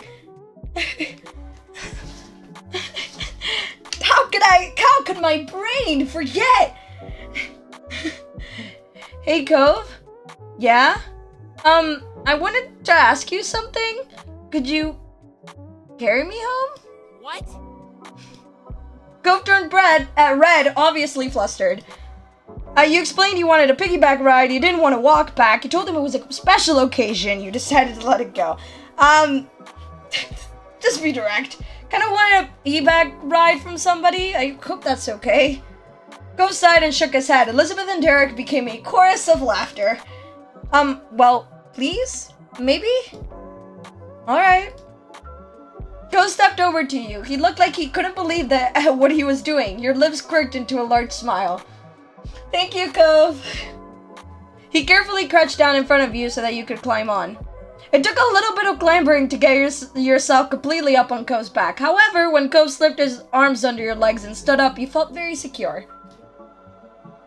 Elizabeth watched with a smirk on her face while Derek laughed even harder. It was fair to say that your antics were entertaining. You were glad Cove went with it. Cove carried you home, but he seemed pretty bashful about the situation. He struggled with how much to grip around you and whether or not he should try repositioning things. But along with all that, he also seemed to feel some pride to be carrying you. It was a pleasant walk home, and in no time you had made it back. It is not for no reason that the moment I decided, hey, I'm gonna draw something from this, I chose the carrying thing.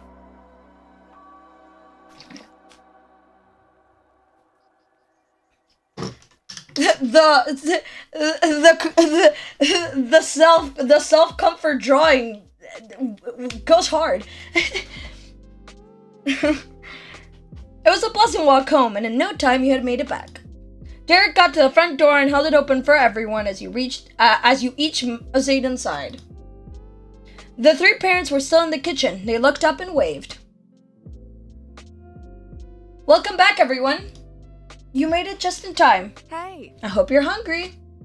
When Cove had brought you inside, the parents couldn't help but notice the odd conveyance. Your moms were unsure, and Mr. Holden raised an eyebrow. Everything okay? Did you pull something, Ace? I'm okay. Aw, Cove, you've gotten so strong. Good kid. And reliable, too. What a guy. Cove rolled his eyes at the commentary, then started walking to your couch. He bent down and let yourself plop back on the couch. Thank you. I appreciate it. Cove exhaled loudly and shook out his arms. He just seemed relieved that he'd made it. So, did everyone have a nice time out? She gestured for people to take a seat at the table. Plates and silverware have already been placed out. You took your normal seat. Elizabeth sat across from you, and Derek took the seat to your left. Cove sat on your right. But he blushed a little and began fidgeting with his silverware. His dad was the first to pick up on his extra awkwardness, but your moms weren't far behind. The parents shared looks at Cove's reaction. It seemed that he was struggling with how to act normal around his dad or your parents, or both, after what happened between the two of you upstairs. Yeah. Oh yeah, we had a great time. It was fine. I had fun. I really liked it. It was okay, I guess. Yeah, the bank heist went off without a hitch. Your joke got some chuckles going around the table. That's good in my book. Yeah, keep robbing the bank, keep robbing the rich. Casually, Mr. Holden sat in the empty seat across from Cove. He smiled at you and all the other kids. Mom set down a platter full of water glasses on the table. She looked down at the gathering. It's a good thing we have 8 chairs. I can't remember the last time we've had a group this big over for a meal. Can you pass the drinks down to the other side? Make sure you all get one. Sure. Those close to the cups obliged and started offering waters around. As you passed Cove his drink, your hands touched. Cove froze. As so did you. Unfortunately, the cup didn't. It slipped right through both of your fingers. The glass fell down to the table, landing with a sharp clatter of glass on wood. Cove scooted his chair back with a restrained shout. Sorry. I'm sorry, I'll just get a towel or something? He looked around in frantic panic as if an object to soak up the water would magically appear if he turned his head fast enough. His dad bit his lip in worry, rising from his own seat. Well... Cove, what's going on? You've been a little out of it today. Did something happen? Cove tense, frozen again. He stared at the water on the tabletop as if he wanted to sink into it. You spoke up to cover Cove. You blanked on anything that could said. You admitted what had happened between the two of you. They had to find out sometime. You accidentally blurted it out. So, I remember freaking out over these options. But, just gonna save just in case, because my memory might fail me, and concern. But, if I remember correctly, everything's fine. Well, Ovid being kissed earlier. You let the truth spill the water like the water before. Cove gasped and his hands shot up to quickly cover his darkening face. It was silent as everyone processed. Silent. Ha! Both Mom and Ma started to laugh, and that snapped people out of their surprise. Mr. Holden slapped a hand over Cove's shoulder. Congrats! Success! Cove flinched at the touch, but still said nothing. His hands might have well been glued to his head.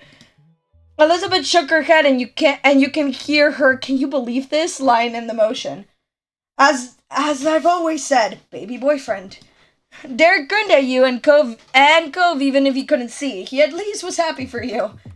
Even though I'm now fully aware that Derek canonically has a crush on you as well, which just makes it so sad. Now, I'm sure we all knew this was coming sooner or later. It happens. I'd hoped you could have waited a couple more years, but what can you do? No. It's a wonderful thing that you both like each other, but Mom is right that you're both young. We'll still have to chaperone you if you ever want to go on dates. Nice work. I'd be happy to help with that too, whenever it's needed. Cook creakily fell back in his seat. His hands hadn't moved, while his expression was unreadable. The color of his skin had reached extreme red. He crashed forward, his head smushed to the table surface, somehow curling up even more from his embarrassment. Isn't that still wet? No response was given. At least with his hands there, his face should have been somewhat protected from the water.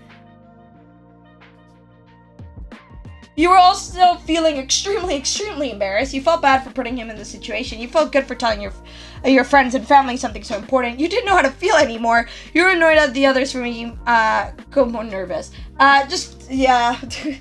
You started to shrink inwards yourself, feeling a hot blush on your cheeks. This was bad.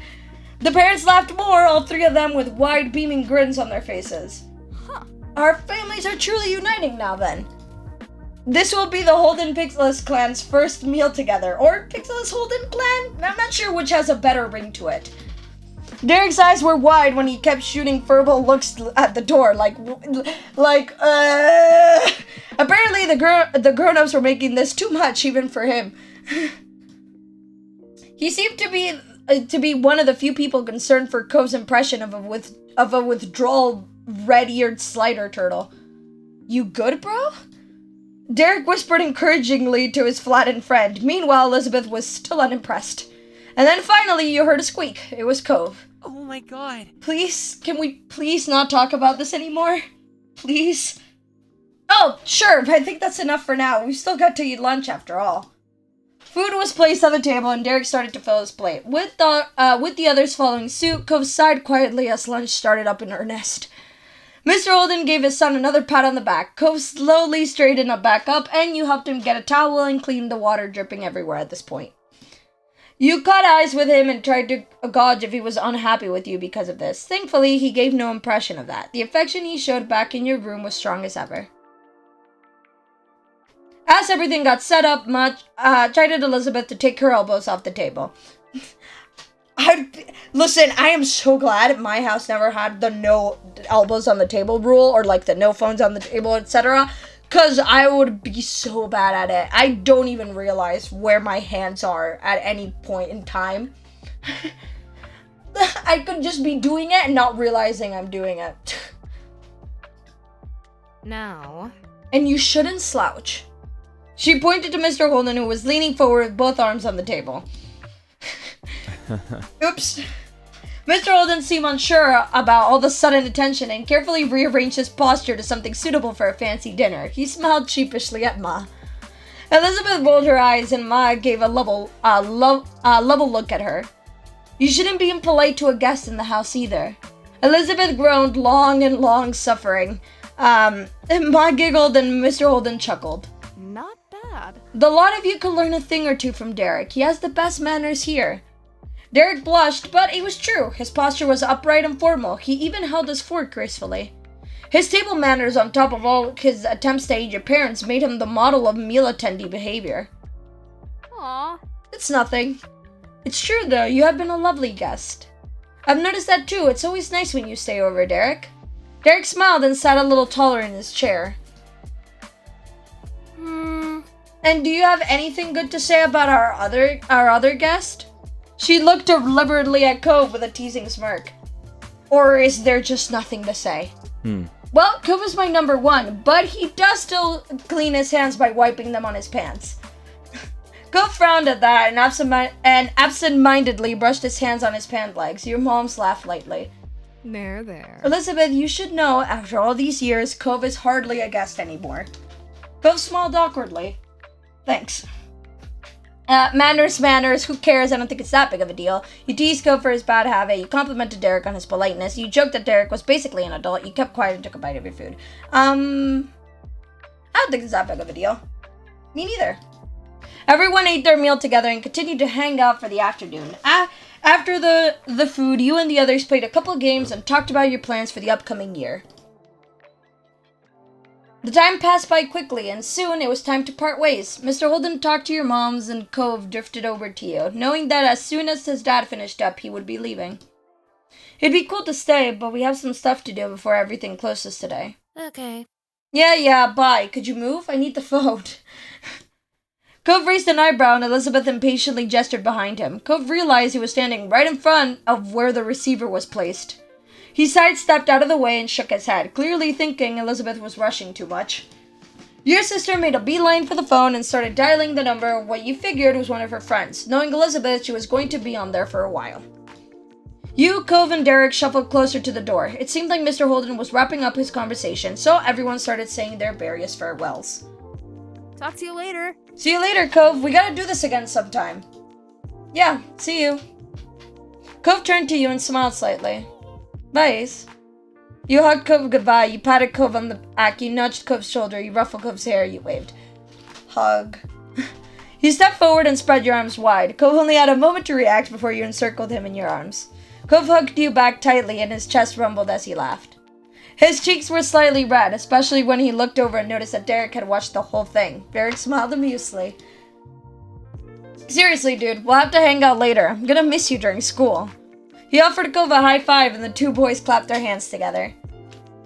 Cove and his dad left soon after that. Your parents started cleaning up the house and Elizabeth was still chatting to her friends on the phone. It was just you and Derek left.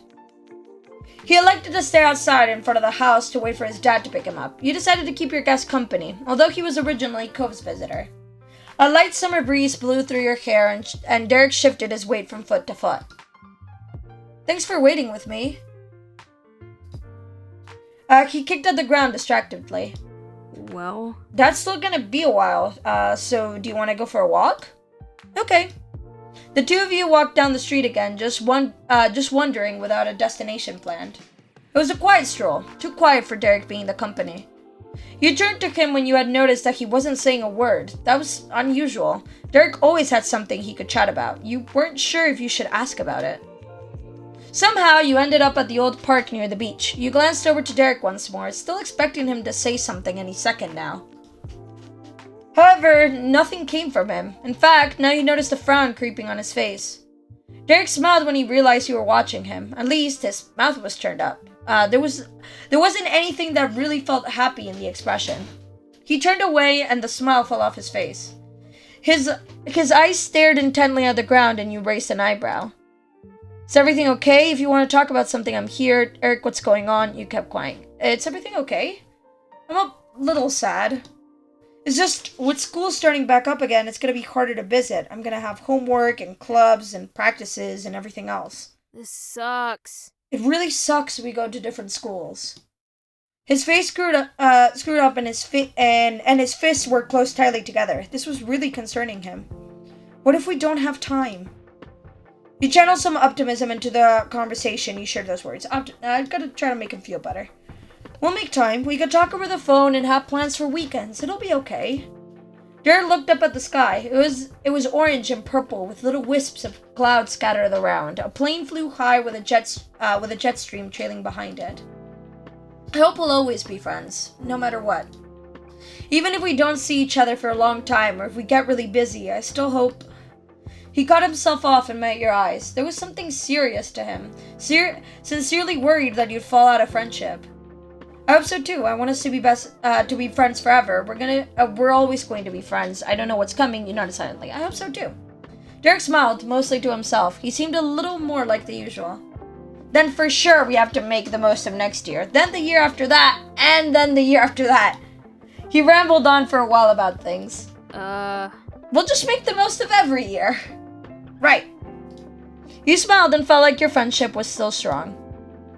You didn't spend much longer at the park after that. Derek didn't want to miss his dad, so you both made your way back to your street. After Derek went back home, you decided to settle in for the night. Stretching your arms over your head, you noticed that the living room and the phone were free. You took it easy. You called Lee. We can call Lee! You picked up the receiver and quickly punched in the familiar number while going to take a seat on the couch. Soon enough, after explaining the situation to the housekeeper, Lee answered. Hey! Hi, Lee! Lee's so sweet. Hi, Lee, can you talk? Definitely, we practically have to. My gosh, can you believe it's almost time for school to start? What happened to our summer?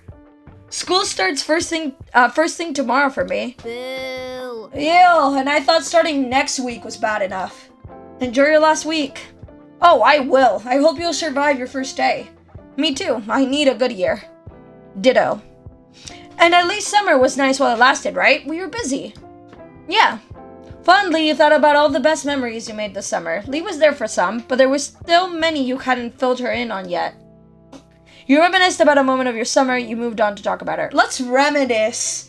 You meant to speak about Miranda's birthday party, oh yeah, plus I have more options.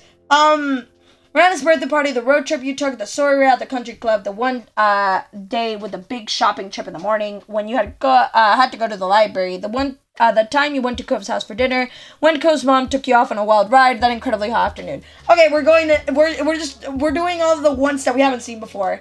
First, I went with Cove to a birthday party. It was for a classmate we had, Miranda. Birthday parties are always fun. There was a bounce house, games, and cake and ice cream. She knows how to throw a party. Jeremy appeared out of nowhere. I wore a great party hat. I made over one of the funny hats. I had so much fun with the noisemakers. Getting to hang out with Miranda was fun. Getting to hang out with Miranda was fun. I'm glad one of these days I'd like to meet her. Yeah, I'd like that too. You reminisced about another moment. You began to speak about... Let's speak about the soiree. I went to a soiree at my mom's country club. There was lots of foods, dancing, and people dressed up formally. Cool. Ooh, I've been to one of those. They're cool, but how did it go for you? Cove was my date. Cove gave me a flower. Elizabeth didn't come, but she stayed home alone. It turned out to be a pretty good night. It was a terrible night. Cove was my date. No way! You asked him on a date? Like a date? Yeah. Ooh. After laughing a bit, you dove into telling Lee everything about your night with Cove. You enjoyed sharing that memory with her. You reminisced about another moment, because I'm doing other ones I haven't seen. Bishop enjoyed in the moment when you had to go to the library. The library and the wild ride. Those are the ones. I went to the library to work on assignments. What? Hey, I thought we were supposed to be talking about the good parts of summer. It was some pretty interesting work. It did actually really suck. It was fun because I got to hang out with Herring and Cove. I ended up losing an assignment I had worked on. Cove tried to help me. It was incredibly stressful. Oh no! It's okay now. My mom's helped me, help me find where I lost it, but I was worried until then. Phew, I can see why you remember that. Your moms were the best. Mm-hmm. Where's the wild ride? Oh, and one time, Cove's mom had me and Cove go with her on this ride all over town. Why'd she do that? Just 'cause? Sort of. We got caught in a sun shower and she wanted to help us air dry, and it kept going from there. She rolled down the windows down. It was super windy. We went to a movie without even knowing what it was. She brought me everything I wanted at a burger place. We didn't stop until we got to the leaving sign. It was so awful. I had a blast. We went to a movie without even knowing what it was. It was this ghost horror movie, and it was actually fun to watch. Really? What happened in it? You took a little time to explain to her the events of the film. She listened, very entertained. I think that's all the ones that we've done, so yes. What was your big highlight of the summer, Lee? Talking to you is always the best part of my summer. Aww. Even though it was a phone call, you just knew that Lee was winking at you. You laughed, you shook your head. Come on, tell me. Good, I'm glad you picked the right answer. That had Lee laughing hard for a few moments. Alright, okay. So, a high point for me was when I took that trip with my parents to Europe. That was amazing. You have to give me details. Where did you go? You and Lee continued to go over your adventures until you both were yawning to each other over the phone. Before you go, there's one other thing. I told Cove I had a crush on him today. Before you go, there's one other thing. I kissed Cove today. You knew, word about what happened would get to Lee, but you didn't want to bring it up now. Oh no, we're bringing it up now. There was a pause of silence. Knowing your cousin, you decided to pull your ear away from the phone. As expected, a screech loud enough for you to still make out clearly from a distant crackle through the speaker. When you felt it was safe, you put the phone back against your head. Lee was still gushing to herself, though a little less loudly. Why didn't you say so sooner? He had to have kissed you back, right? You two are the most perfect pair ever. Tell me, please. You used the precious little time you had left to try filling her in as best as you were capable of in that moment. But soon the approach of curfew became too much for you to ignore, despite how excited the both of you were. At that, you decided it was time to say goodbye for now. You did have school to wake up for in the morning. Bye, Lee. Bye. Night, Ace. Talk to you later.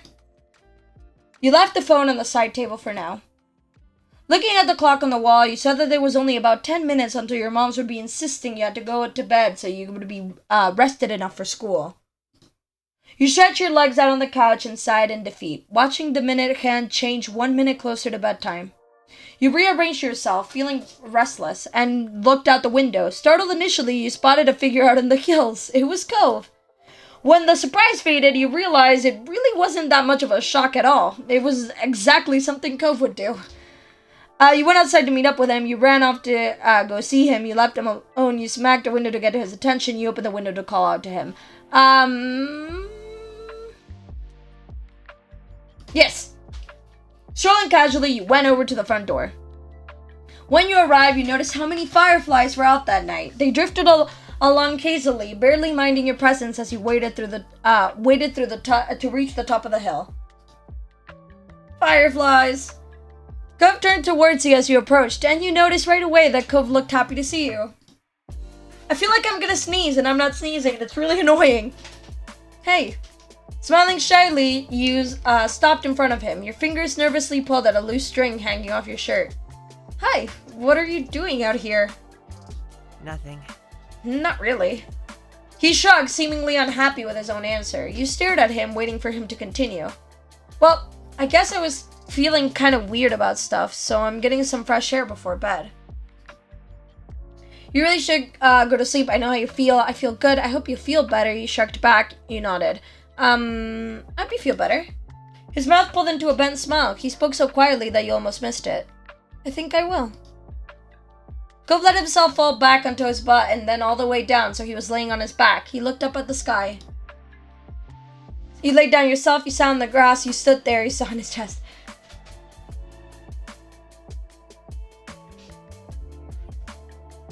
Yeah, it made himself a pretty available scene with the way he was laid out. You popped yourself square in the middle of his torso. Ace! He jolted up in surprise, though couldn't get far with you on top of him. He plopped right back into the grass. With a huff, he just gave up on being shocked. Fine. You snickered in a self-satisfied way. He had been lost in thought, or was possibly waiting for you to situate yourself, but he started speaking unprompted again. Thanks for telling me about my dad, and the money he offered you to be my friend. This was probably the last thing you were expecting out of him. Cope seemed to pick up on that and stretch his arms out wide in front of him. I mean... This is where we met, remember? It happened that day. You could recall the sad little boy with a pink cast who you found in this very spot. It felt like a lifetime ago. I kind of have a strange feeling looking at you. Not in a bad way, just thinking about you and you then and really seeing you now. It's something. He turned his face away from you. You got the impression he was trying to hide a blush. It was almost unbelievable how much of an impact he made on your life just by moving in next door. You couldn't even imagine what your days might have looked like in a world where you hadn't met him. Cove glanced back at you, waiting for a response, and you had no idea what to say. Then, still without a word from you, Cove gave an exaggerated shrug.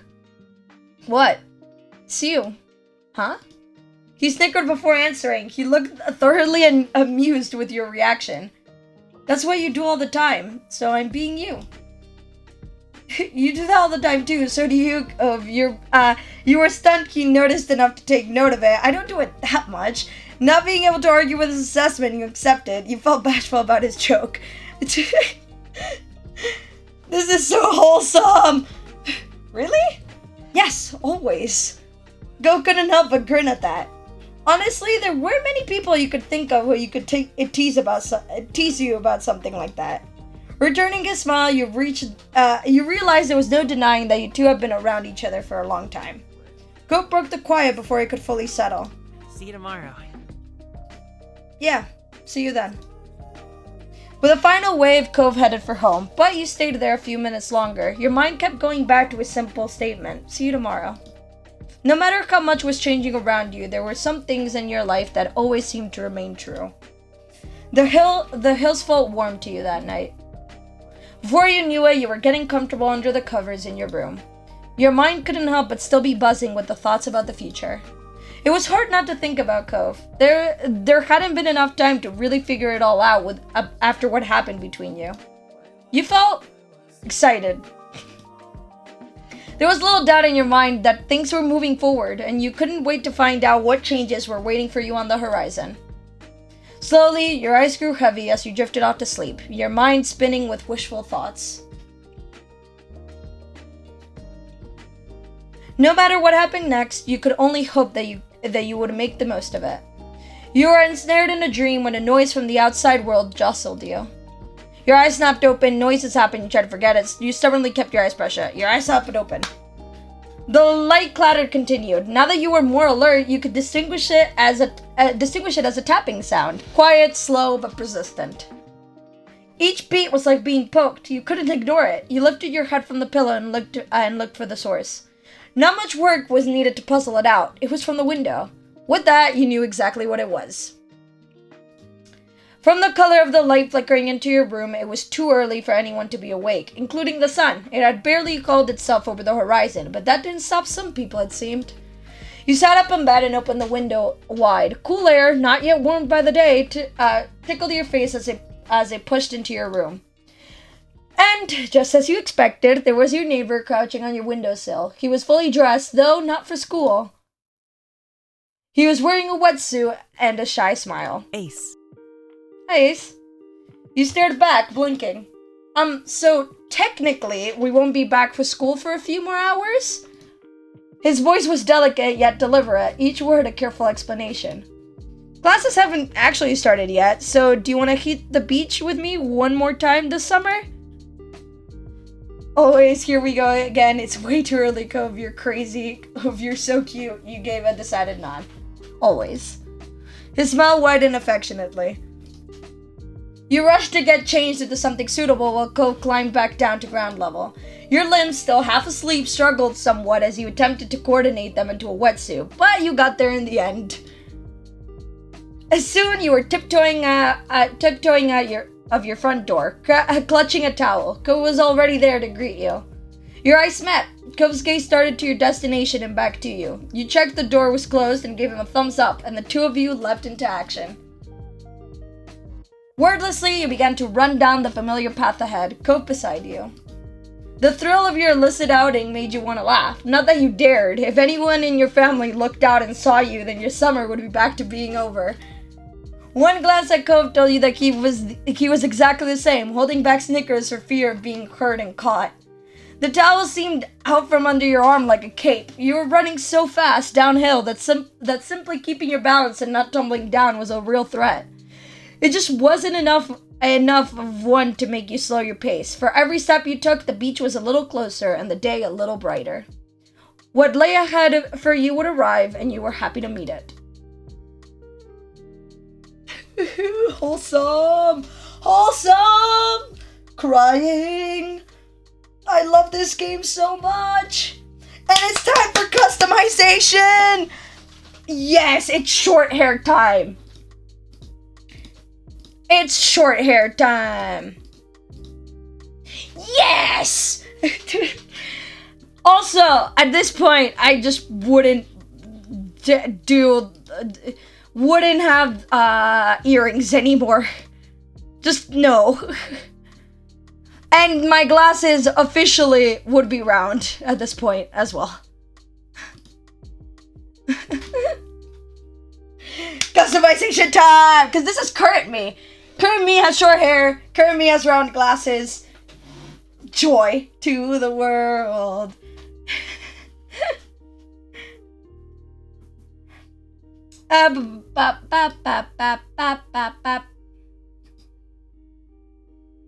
Headscarf, nail length short, yeah, pretty much all the time. Nail color plain, pretty much, yep. Nose ring, don't have one. Yep, skin done same. Eye shape, yep. Yep. I love the customization. I love the customization so much. I want to see the other front options. Give me. I just want to see. Give me the customization. I love it. Braids front, scrappy, braid front. I love the braid front, but medium, scrappy, two-tone. The two-tones are really nice. Not even gonna lie about it. They look very, very nice. And there's so many. Look at how many there are. Thick, curled, heated, side, short locks, swept bangs, swept curls, meter 2, small curls, half shaved, shaved, pulled back, smooth, choppy, curled, flowy, short, medium.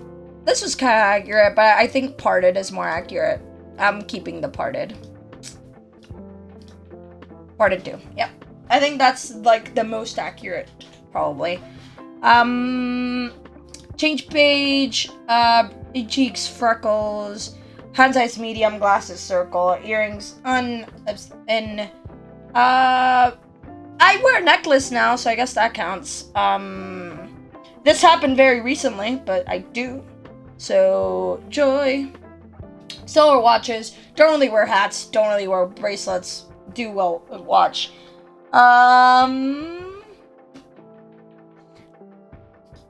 I think we're good here. Ring on, head scarf, on, nail length short, nail color plain, nose ring, none. Yeah, I think we're good. Joy! Success! Done. Yeah. Joy to the world! Success! Yes! Yes! The moment where you get the love option is, very exciting. Very exciting. I love it. Love it so much. We've been 2 hours at this already. Do I care? No. We're gonna keep going. We're gonna at least get through the beginning of step 3. I don't care. I don't care. We're gonna do it. We're gonna do it. We're gonna do it. Ready? Yes, let's go.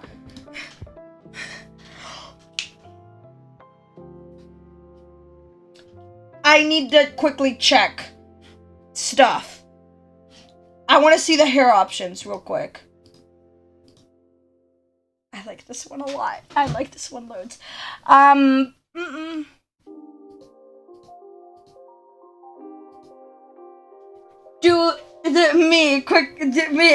Customization's important. Customization's really important. I like the square glasses. Don't know why. Don't ask questions. I just do. I like this shirt a lot. It's the same one I picked on the, first time, but I just like it.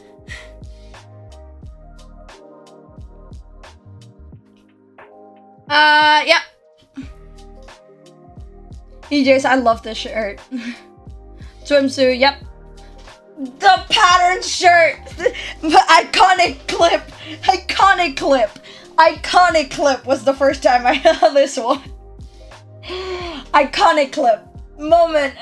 Yeah. We're done. Since the shirt, the iconic pattern shirt, iconic clip. Just me buffering. Since you're romantically interested in Cove and are old enough to start being physically affectionate more seriously, you can choose the initiative level he has through step 3. Another wonderful aspect of this game, I cannot stress this enough. Making sure the player experiences what they want is important in our life, but always putting your choice first can potentially make a relationship feel one-sided. So we've added some flexibility in how it works out. Low initiative means that Cove will occasionally ask to touch the MC, and in those situations, there will always be an opportunity to say yes or no. For example, he won't simply lean over and kiss the MC as a greeting or in an emotional moment. Every piece of physical interaction will be either initiated or approved by the player before it happens. Middle initiative means it will be those certain times when Cove requests to touch the MC, many chances to initiate affection on your own, and also Cove will pretty regularly give affection automatically. One example would be giving the MC a kiss because he's happy or emotional or something else. And in other situations, you could choose not to make a first move in order to give Cove the space to be the one to act afterwards. Overall, Cove can get romantic, but the player's agency will take priority. High initiative includes everything middle does, but it also means that player agency will be reduced to a degree in favor of having Cove give physical affection even more frequently and less prompting. Instead of all the major affection given situations being led by a choice menu for you to decide on, some will instead be replaced by Cove acting automatically. This level is only recommended if you're very comfortable with physical affection. I am, and would prefer to simply see it happen rather than always holding the reins on it. However, the level is mostly relevant to if Cove ends up as your official boyfriend at some point. Situations where high-level initiative makes a difference tend to come up in scenes that are exclusively to being in a relationship. The parts that are also included in middle initiative will be seen whether you're dating or not. Once you pick your level, it can't be changed later, so keep your full playthrough in mind when deciding. We hope you enjoy whatever initiative option you decide on. High initiative! Do I have to stress this enough? High initiative! I am so very comfortable with physical affection. I want all of it. I want all of it. Give me all of it. High initiative. No questions asked. No questions asked. Done. Set. Complete. No questions asked. The start of classes ended the relaxed, free days of summer. It didn't take long for you to get back into the swing of the school year routine. Schedules and homework became the new normal. Derek wasn't around nearly as much. With school and after-school activities, there weren't many opportunities for him to take the trip out to your neighborhood. Sometimes you'd hear that he was at training camp or something like that, but you weren't always sure what he was up to. You still kept in touch over the phone as best you could. You kind of lost contact to someone. I would like to think we made contact. The Jeremy kid disappeared after that summer. No one ever heard from him again. Where he went or what he might be up to was a mystery. You saw more of Miranda around since you had hung out with her on her birthday, and she had opened up to you. The two of you talked regularly. She was the same towards Cove. After a while, all three of you developed a real friendship together. More summers came and went like the waves on the shore, coming in and out. In your second year of high school, someone new started to visit Sunserbird, a sunny girl named Terry Brooke. She was a friend Cove made due to both being ocean obsessed. Terry was more than glad to befriend you too. Someone close to Cove had to be good company, she felt. You were pleased to get along with her as well. Funnily enough, Terry was also extremely tight with Miranda, who she had known for even longer than Cove. The four of you were able to create a small friend circle. As for your home life, the Pixeleses also had developments. Changing laws and public perception countrywide made it possible for your moms to openly wear their wedding rings without question. Yes! Though they had a wedding years ago, it was only recently that the union was officially recognized everywhere in the US. That was a good day, to say the least. Elizabeth came into her own and stopped being quite as irritable. She no longer worried about perceived childishness as she grew up for real. She didn't even mind being called Lizzie again, although most people used Liz. She eventually graduated high school and moved out to attend college in another state. It was a lot for you to adjust to your older sister being gone. Liz never let you forget her role in your life, though, and kept in touch. Cove's relationship with his family improved over the years. Kira visited several times after that summer, and things became easier between the two. He was also closer with his dad than ever before. You knew they talked more, and that helped prevent a lot of friction before it could start. And Cove only continued to open up to his parents and the rest of the world. He was so bright, he shone. He would willingly join conversations, make jokes, and put in an effort not to use overly blunt phrasing. Cove had shifted from preferring athletics to becoming more seriously studious as his schooling went on.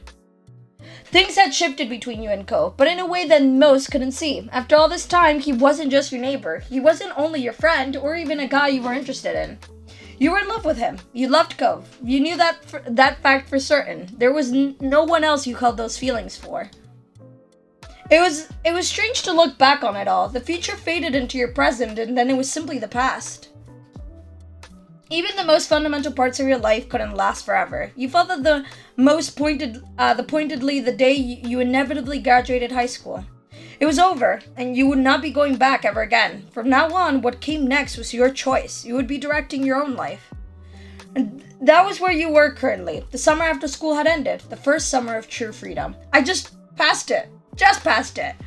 What used to be to be a reprieve from the typical was now going to be your first step into adulthood.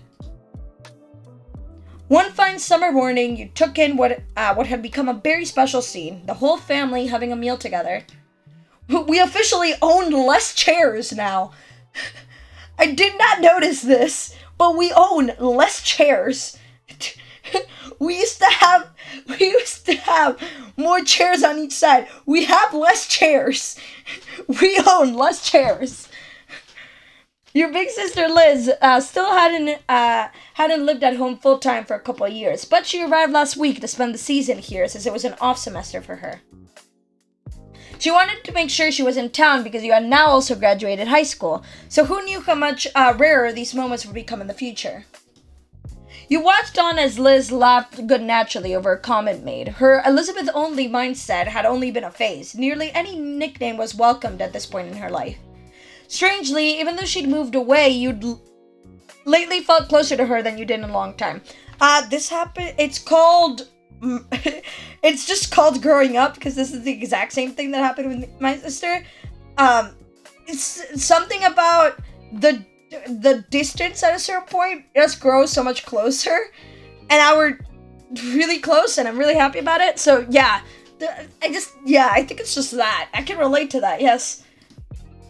You at least scooped up more of your breakfast and chewed absentmindedly.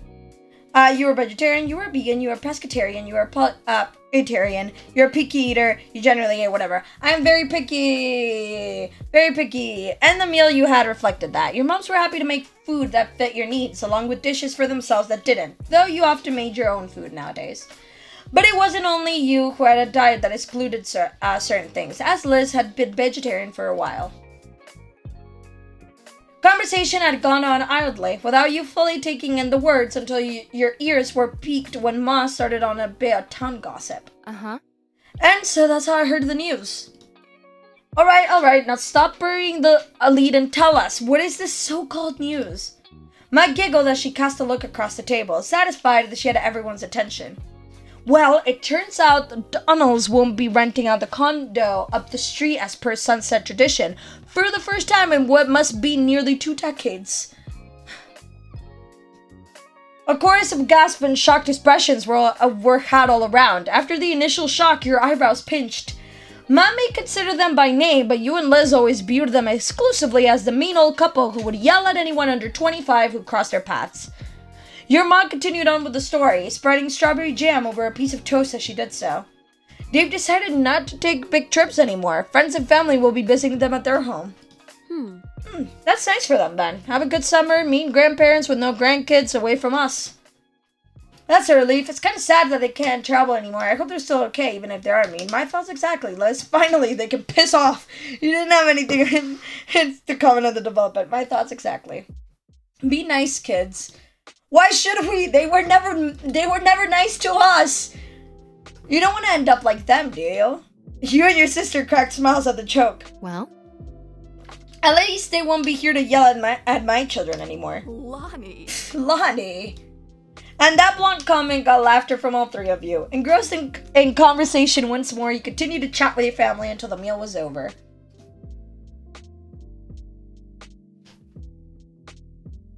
Step 3, 3rd time's charm.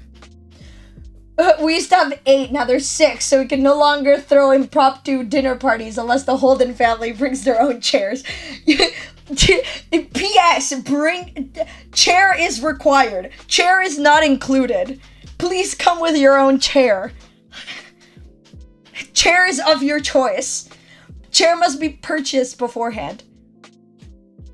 As it went, once the food was eaten, the cleanup had to be done. Liz took the role of washing the dishes and passed them to you for drying and putting away. You had a set of cups in front of you that needed to go on the top shelf of the cabinet. It was effortless to do. You were very tall. The task was pretty straightforward for you. You were tall. You had to stretch, but it was doable. You were average height. It was a struggle to get them up without a stepping stool. You were short. A stepping stool was mandatory for you. You were very short. I am not. Listen. I'm short. But I'm not so short that I need like a stepping stool mandatory for like reaching up to the cabinet. If I stand on my tiptoes, especially when it's like the top shelf of my fridge, if it's hard to reach it, but if I stand on my tiptoes, I can reach it.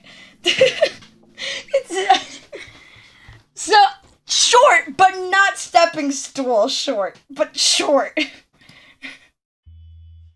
That was simply your lot in life. You'd always been vertically challenged. Yep. You felt great about how things were. You hoped you might still grow more. And I've lost all hope. I've lost all hope.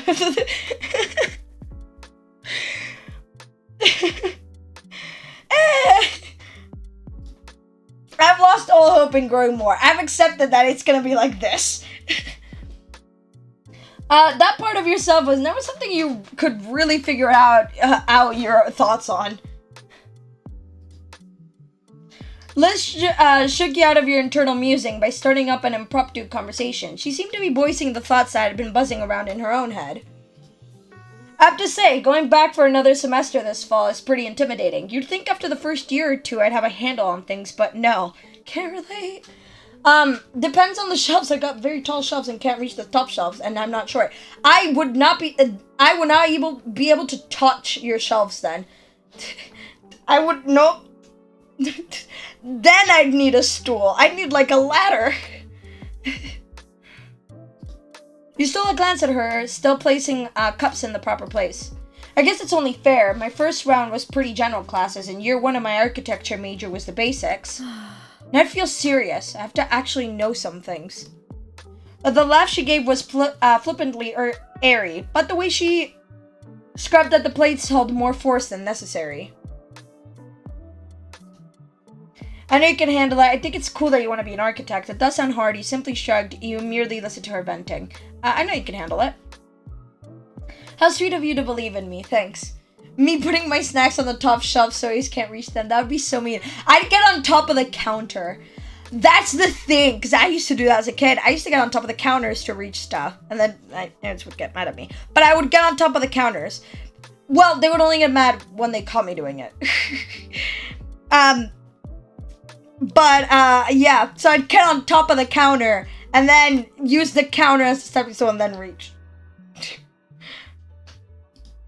Your older sister's mouth quirked into a small smile.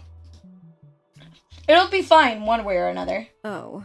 But I'm not trying to scare you away from college, if that's even your plan. What is going on with that anyway? Good question.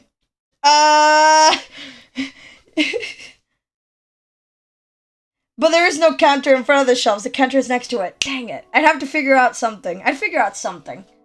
You had a solid plan set for a long time. You came to a firm conclusion recently. You had kind of a general idea. You had absolutely no idea. You hadn't even let yourself think about it. It was too much. Now, listen. It's somewhere between here. More leaning towards here now, which is exciting. Progress has been made. Because before it was this. Absolutely this. Now it's a little more this. And that's kind of exciting.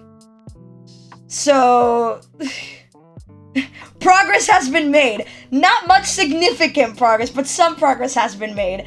It was, at least it's no idea. Some idea. I wouldn't call it a general idea, but it's some idea. So, at least I'm not as clueless as I was before. Before it was truly no idea. I had no idea what I wanted. Now I have more vague ideas of what I would probably go for, and starting to slowly make progress on making them happen, which is exciting, I guess, and also kind of nerve-wracking, but I won't go into it. You answered the question as much as you were able and willing to. Liz's smile grew more reassuring as you did. You made it through 12 years of full-time education already. You've got plenty going for you. Sometimes it felt hard to believe your public schooling experience was over. In the end, you graduated at the top of the class. Nope. You soared through with high marks. Nope. You had to work extremely hard, but you were rewarded with great grades. You have been an average graduate. You struggled to reach the benchmark. I'm somewhere between this. They're not bad. They're definitely not this.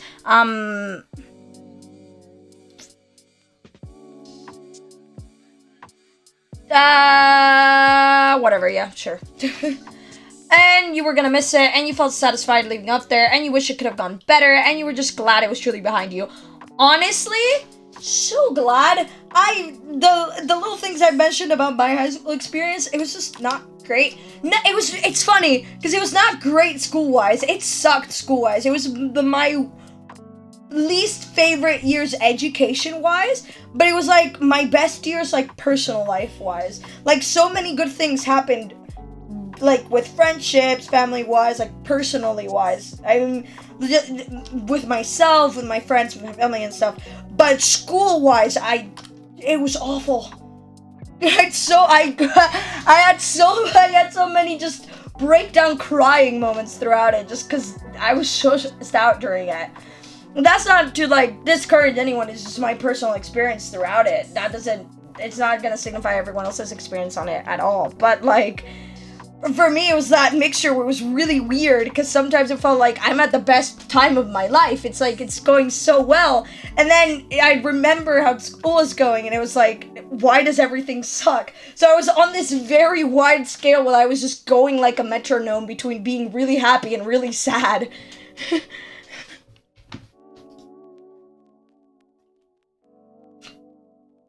You passed, it was fine, and now you could do whatever you wanted with your time. Liz picked up on the silence her question ended up creating. She decided it was time to make a closing statement on the topic. You're a good kid. Do what's best for you, and we'll be here to back it up. That feels so nice. It feels nice hearing it IRL. It also feels nice hearing the fictional characters say it. It just feels nice in any context. It's so nice. Now I'm scared because I still have several years to go. Honestly, I know that what I'm saying is not like the most reassuring thing in the world, but again, everyone's experience is completely different. Do not take my word for it as law. Just because I had a personal time with it does not mean you have a personal bad time for it. Also, it also has a lot to do with the high school system I did. So like there's and like the classes I picked and stuff like that. It has a lot to do with a lot of things, not just because it was school in general. And just because of me as a person and how I experience it does not mean it's gonna be copy and paste for everybody. And it shouldn't be. I know there's people that have a great time during high school. There's people who have a great time. I just personally didn't. Just education-wise. Personal life, again, it was great. I've made a lot of progress on myself with other people. And it was great. But just education-wise, I just did not enjoy it. Just did not enjoy it. Do what's best for you and we'll be here to back it up. Thank you. At that, Liz happily passed the final dish your way. She waved a soaked hand as a farewell and moved onto her next task for the cleanup job. You refocused on getting the last pieces put back where they belonged. You eventually moved on to a new chore, but that was interrupted by the sound of your cell phone. It was the phone's default tone. You had to use a silly novelty song as a ringtone. You set one of your most beloved songs as your ringtone. The phone was just set to vibrate. Usually, it's set to vibrate. But if you have to know, my ringtone is the Sherlock theme. I got it a long time ago, and I still really enjoy how it sounds, so I never changed it. Because I just like the theme. It's just a really good theme, so I enjoy it. So I just kept it. But it's usually set to vibrate. But if it is on speaker, it is the Sherlock theme. You casually picked it up from the table where you had placed it earlier. The phone was a couple years old at this point, having been a 16th birthday gift from your parents.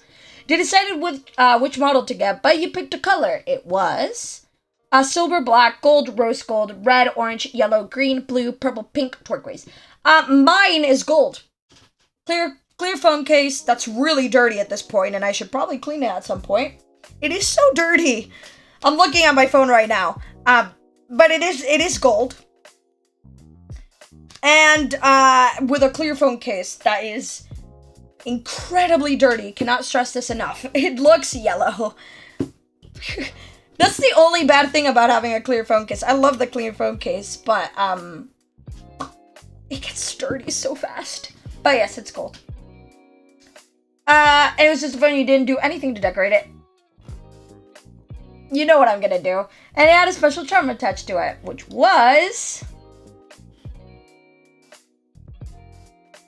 Mine looks brown. Yeah, mine looks like an orangey, like yellowish, because of the gold blending in with the yellowish, brownish, like dirtiness of the phone case.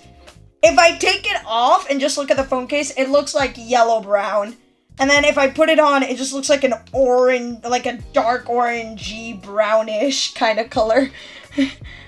Yellowish, orangish, brownish. Also, come on. You were pleased when you finally had a prominent place to use the gift. The screen lit up as you gave the little device a swipe on your finger. You were informed by caller ID that it was Lee. You weren't surprised. Despite having busier and busier lives and not living in the same town, you still had a good relationship with your cousin of the same age. I want to see your phone case. I'll send a picture of my phone case. Yeah, mine is in the same state. I'll send a picture of it, but mine's just in the same state where it kind of just... It's so sad. It's so sad. It's generally so sad. Oh. It was so pretty when I first bought it. And now it's just so sad.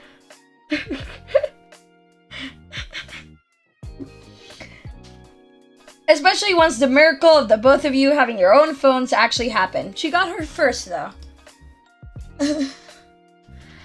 Tapping at the accept button, you answered her call. A familiar, bubbly voice came through right after. Hi. Hey, Ace. Hi, Lee. I trust I'm not interrupting anything major. Only some cleaning around the house.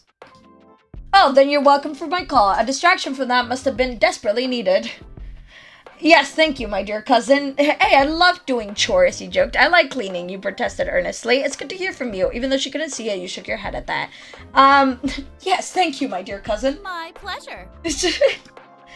She giggled, and you could hear the jangling of the jewelry she must be wearing. Nothing amazing is happening for me either. I'm bored and felt like chatting. My morning shift ended, so I'm free for the rest of the day. Woo! That's good. You were off from your part-time job today. You hadn't started working anywhere yet, so you couldn't relate. Not yet. Unlike you, Lee had started dipping her toes into the workforce as of late. It made keeping in touch frequently even more complicated, but you both managed. What about you? It's been pretty normal. Cool. That's you then. So, how's Mr. Clove Holden doing? There was a teasing bent to her tone. She was never willing to let up on what was going on between the two of you. But the name was incredibly familiar to your ears. Cove, your next-door neighbor for the past decade at this point. But he was far more than just someone who lived on the same street. You vividly remember the summer day you expressed feelings for each other as little 13-year-olds. You started officially dating years ago. You only got together officially recently. Officially dating. And you were in love with him, but that was one thing you hadn't admitted it yet. And you were in love with him, but didn't want to talk about that at this point in your life. First one. Are you even surviving without the boy being 10 feet away at all times? Or is everything right with the world again and he's back? No, Lee, he isn't here, just like he wasn't here yesterday, or the last time you asked, or the time before that. Sorry. Oh, my bad. Can you blame me? Doesn't it seem like he should have made his grand return already? Plus, I want to visit soon, and he needs to be there too. You could understand where she was coming from. This was certainly outside the norm. For the past couple of months, and the last few weeks especially, Cove had been going to his mom's place in Nevada. The two of you still regularly stayed in contact over text and calls, but still, your mind began to drift back in time to all the prior trips he'd taken to visit her. Almost every year, he'd have to go away for a while, and then he'd be back. It made you sad and lonely whenever it happened. You never minded it. It was kind of nice to have breaks away from each other. You weren't a fan, but made do. It was just shitty. It upset you. Your younger self worried about him leaving for good. You weren't a fan, but made do. Imagine having a close personal relationship with someone for 10 years outside of family members. I have to confirm this real fast. But I think I'm nearly at that. And we don't even live near each other. But I think I'm very close to that. Or maybe I'm already at near. I don't know how many years it's been. Stop. I need to find out now. Yes! Yes! I am! It depends on if you count something, and if you don't, next year it's 10 years. If you count something, it's this year, and if you don't, it's next year. There we go. I had to quickly go through my camera roll to check. But yeah, I just needed to check my phone real fast to make sure. But yes, 10 years. Which is crazy, oh my god. I mean, we had that conversation not that long ago. It's been a couple months we got that conversation, but just remembering it, wow. You sent him letters the entire time he was away. Your mom's helped you chip out care packages to him and his mom. You gave him special treasures to take with him before he left. You kept an eye on his house for him while he wasn't there. You weren't capable of doing anything until he was back. I like the treasures thing. That's kind of cute. Some were just to borrow, and others were for him to keep forever. He sent you letters while there in return. That's how it was in the past, but lately he had been trying to see her as much as he could before taking long trips to another state became too impractical to do. His part-time work could become full-time soon, or he could be moving somewhere else for school. Cove hadn't actually been entirely clear what his plans were after graduation. Cove was hesitant to speak on that, even with you. It couldn't be avoided forever, though. You both knew that. Well, Maybe we should switch this up to a non-Cove related topic? Yeah. The rest of the conversation rolled on. Not much longer, though. Lee had to go, and you needed to finish your responsibilities around the house. The both of you exchanged goodbyes, then you went back to what you'd been working on before the call came in. As you wrapped up the last of your chores, you were approached by Liz wearing a cheeky smile. I've got Mom's keys. Want to get out of this tiny town to do some shopping in a real city? I could do that if you want me to come. good. I'm driving. That was obvious. You didn't know how to drive. You were glad for that. You still just had a learner's permit. Even though you could drive too, it was her plan. She could do as she wanted. Nah, I can't drive. I still don't know. Part of me wants to learn how to drive and be able to drive. And part of me doesn't know if they fully trust themselves with a wheel, like behind the wheel. Go get your wallet and anything else. We're going now. With a nod, you made a quick detour to collect your stuff from your bedroom. You had money saved up from gifts you received. After making sure you both were fully prepared for the long haul to the largest city in the surrounding area, you buckled into the car. It was a smooth ride there, with light conversation about what shops to shop at and the radio blasting. Liz controlled what was played, but she made sure to pick songs she knew you'd like. It was something the two of you had always done for each other. Mall. I trust you, Ace. Are you sure? Could you look me metaphorically in the eyes and tell me you trust me driving? The trip there breezed by, and in what felt like no time, you had gone from cruising down the road to cruising through the mall. Liz had her interests to check out, and you yours. Your hobbies and skills were still the ones you developed when you were younger. You had gotten into new things as you grew up. It's pretty much the same thing. I've always liked drawing. I've always liked writing. I've always liked obsessing over media. Yeah. When turning a corner down a new length of the mall, your eyes caught on a little gift store. Your friends and family had recently given you many presents for graduating high school. You realized that you wanted to get a graduation gift yourself to give to Cove. You had a gift of your own ready to give to Cove when the chance came. You really appreciated what you had gotten. Let's say I already have a gift. It was something you had known you wanted to do, and you were looking forward to seeing his reaction. Graduation may have already come and gone, but Cove wasn't really around, so you had to wait. Eventually, the mall was explored in full, with every shop of note being checked over. Rather than going home, you decided to walk over to some smaller stores nearby. Liz had many thoughts on that topic. So? Honestly, malls are not the bastion of society. Even the smaller stores require extra distance. The brands are so much more... Then your sister abruptly stopped speaking and walking, right in the middle of the path. It was a good thing no one was behind her. She seemed to entirely shut off for a moment. Liz? The attempt to catch her attention was unsuccessful. Something else had all her focus. Before you could puzzle out what might be happening, she began to mumble out of the corner of her mouth. Ace, don't draw attention, but look. What? With a harsh whisper and a subtle jerk of her head, she urged you once more. Hey. Look. You followed her gaze as best as you could to a bunch of colorful teens strolling down the same path. Okay. You faced back to your sister with a confused expression and an unspoken question. What were you supposed to be seeing there? Ace, doesn't one of them seem familiar? And she was practically bouncing at this point, so you looked the group over again, and this time you saw what she was seeing. Amongst the collection of strangers was brown hair, gray eyes, and lots of freckles. That's Shiloh, our Shiloh, from when we were kids. Yep, that was definitely him. Can't believe it. He's honestly just there. That's hilarious. That's incredible. Oh, but how do we talk to him? We have to pull him away from all those other people, and what if I'm wrong? Your mouth opened to reply, but she cut it off with her own answer to the question. I've got it. I'll shout the name Shiloh, and then we can act like it wasn't us. If he responds to that, we'll know without a doubt it's him. Ace, keep an eye out to see if he looks. Liz, can't you just try talking to him normally? We're not doing that. It's a terrible plan. Why do I have to be the one that watches? Let's try it. Fine. You didn't know how to react. Can't you just talk to him normally? Likely without even hearing what you had to say, Liz put her plan into action. Shiloh!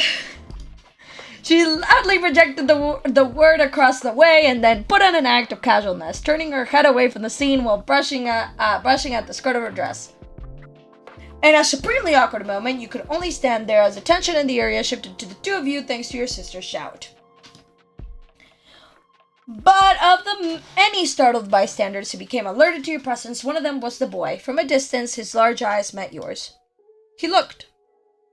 A wide grin took over Liz's face. She pushed the brim of her sun hat up and away from her face while swishing back and forth to greet her old friend directly. Shiloh! Waving, she stepped a bit closer to express her intention to meet. Without really closing the gap, she wanted him to come to her. Who you presumed to be Shiloh looked surprised at the call-out. He stole a quick glance at the crowd he was with and hesitantly glanced back your way. He was trying to double-check something. Liz remained steadfast with her gaze trained on him, and ultimately he broke away from the rest of them. After a light-footed jog across the brick path, the young man pleasantly presented himself in front of Liz and you. Hi. I like your hat.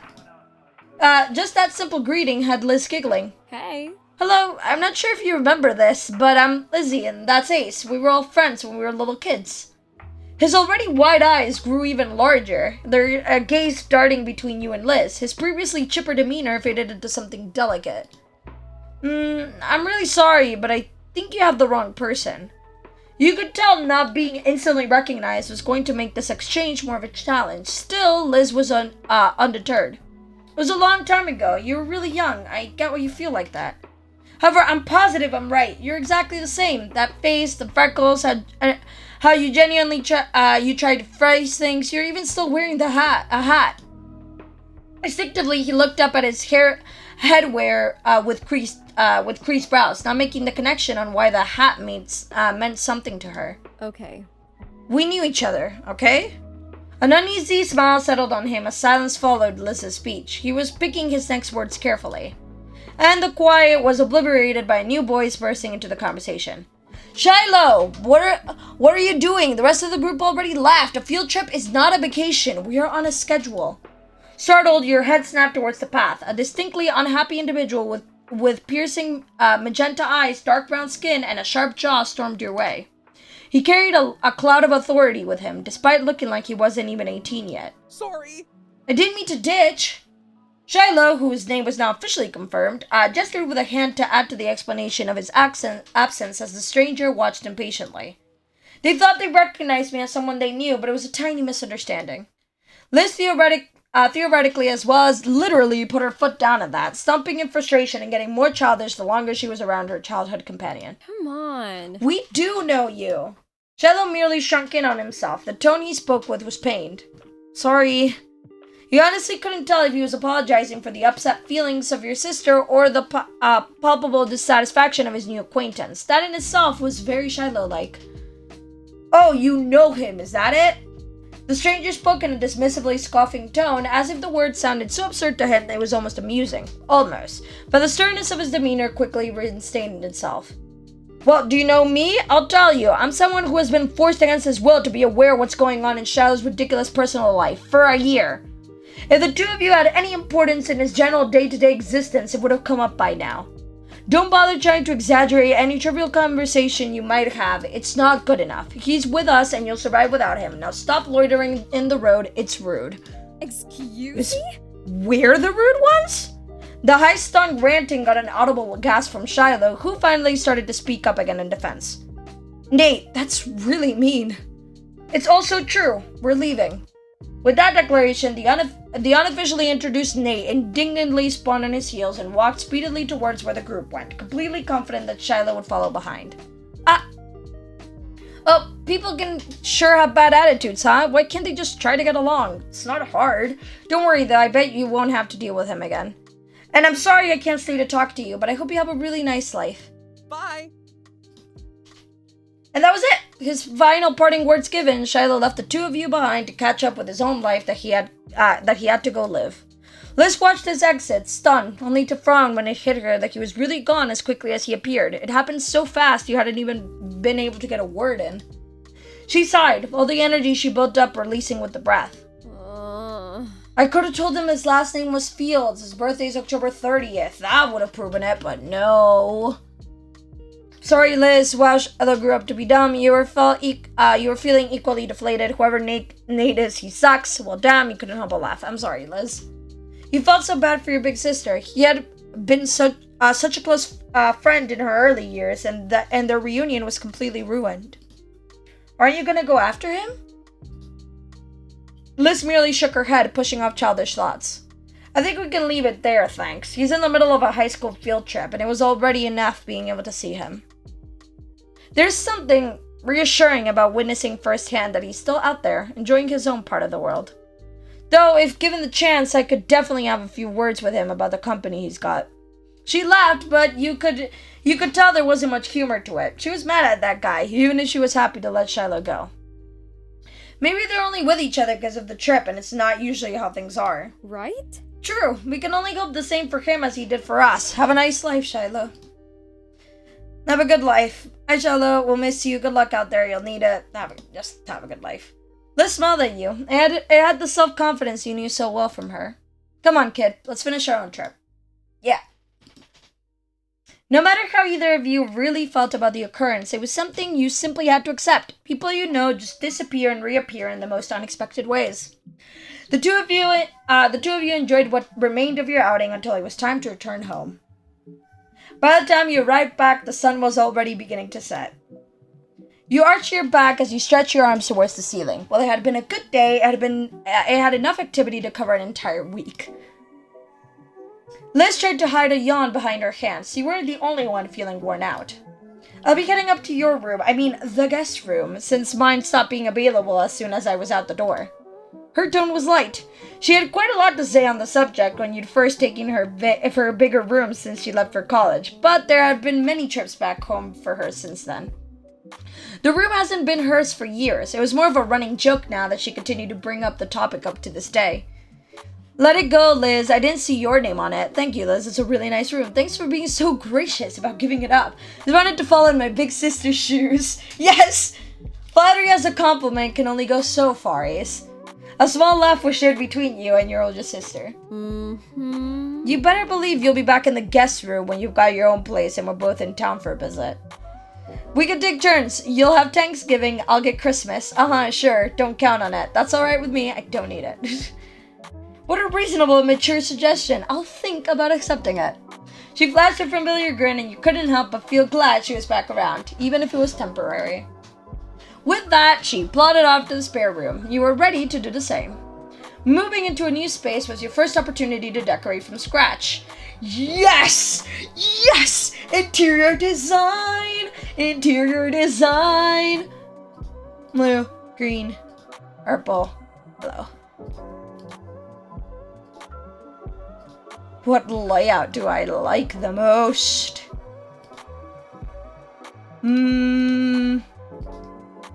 Like the green layout. And left, right, I can have everything. Ooh, I like that.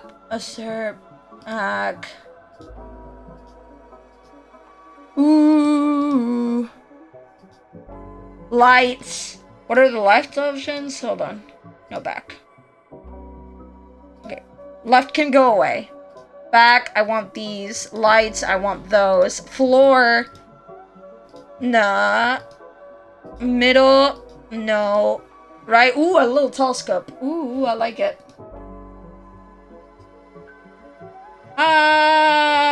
This looks pretty good. This would be pretty. This would look. Ooh. I like that. Ooh, stuffed animals. No, I like this. It looks good. That looks good. This looks good. Generally looks nice. I enjoy it. Yes. I love interior design. You're really satisfied with the feel of your tiny part of the world.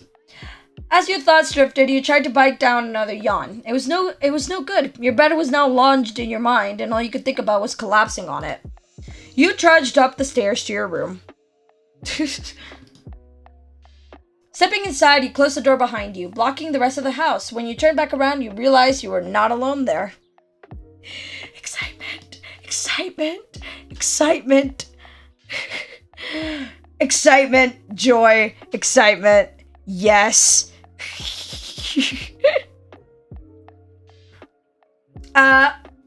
Comfortably perched on the windowsill was someone very familiar to you. The still that I really like. Cove Holden. This still, I love it so much. This artwork is one of my favorites. Just in the whole game overall. I don't know what it is about it. I just enjoy it so much. The shock knocked all words out of you. Huh? Are you here? The shock knocked all words out. Surprise? His tone was easy and relaxed, and it certainly was a surprise. You hadn't expected him to be within the state, never mind your own house. He hadn't answered how he had suddenly just appeared back in Sunset Bird, though, to be fair, you'd been too astounded to actually ask the question. Thankfully, Cove took the hint from your stunned expression and began to explain. So... I got in about 15 minutes ago. No one was home, so I figured I'd come in the usual way. The window. A small smile had formed on his face. You were still staring at him. I am. Unable to blink in case he disappeared. You could still barely believe he was really there, a mere feet away from you. I left my bags in your backyard. I hope that's alright. That was when you truly understood. Cove had come straight to you upon getting back to town. You were his first port of call, taking precedence above all else. Even though you hadn't been in when he called, Cove had ensured that he'd see you at the earliest opportunity, rather than allowing his plans to change. You laughed, the realization made you bashful, you shook your head at his antics, you stayed frozen, the shock yet to melt away, you walked over to him, you ran to him. Running. Every second away from him was a moment too long. As you approached, Cove quickly hopped from the windowsill to meet you. You're too crazy. I'm glad you're here. I missed you. Trouble's back in town. I can't believe my eyes. It's the most amazing man in the world. There he is. It's my favorite white boy.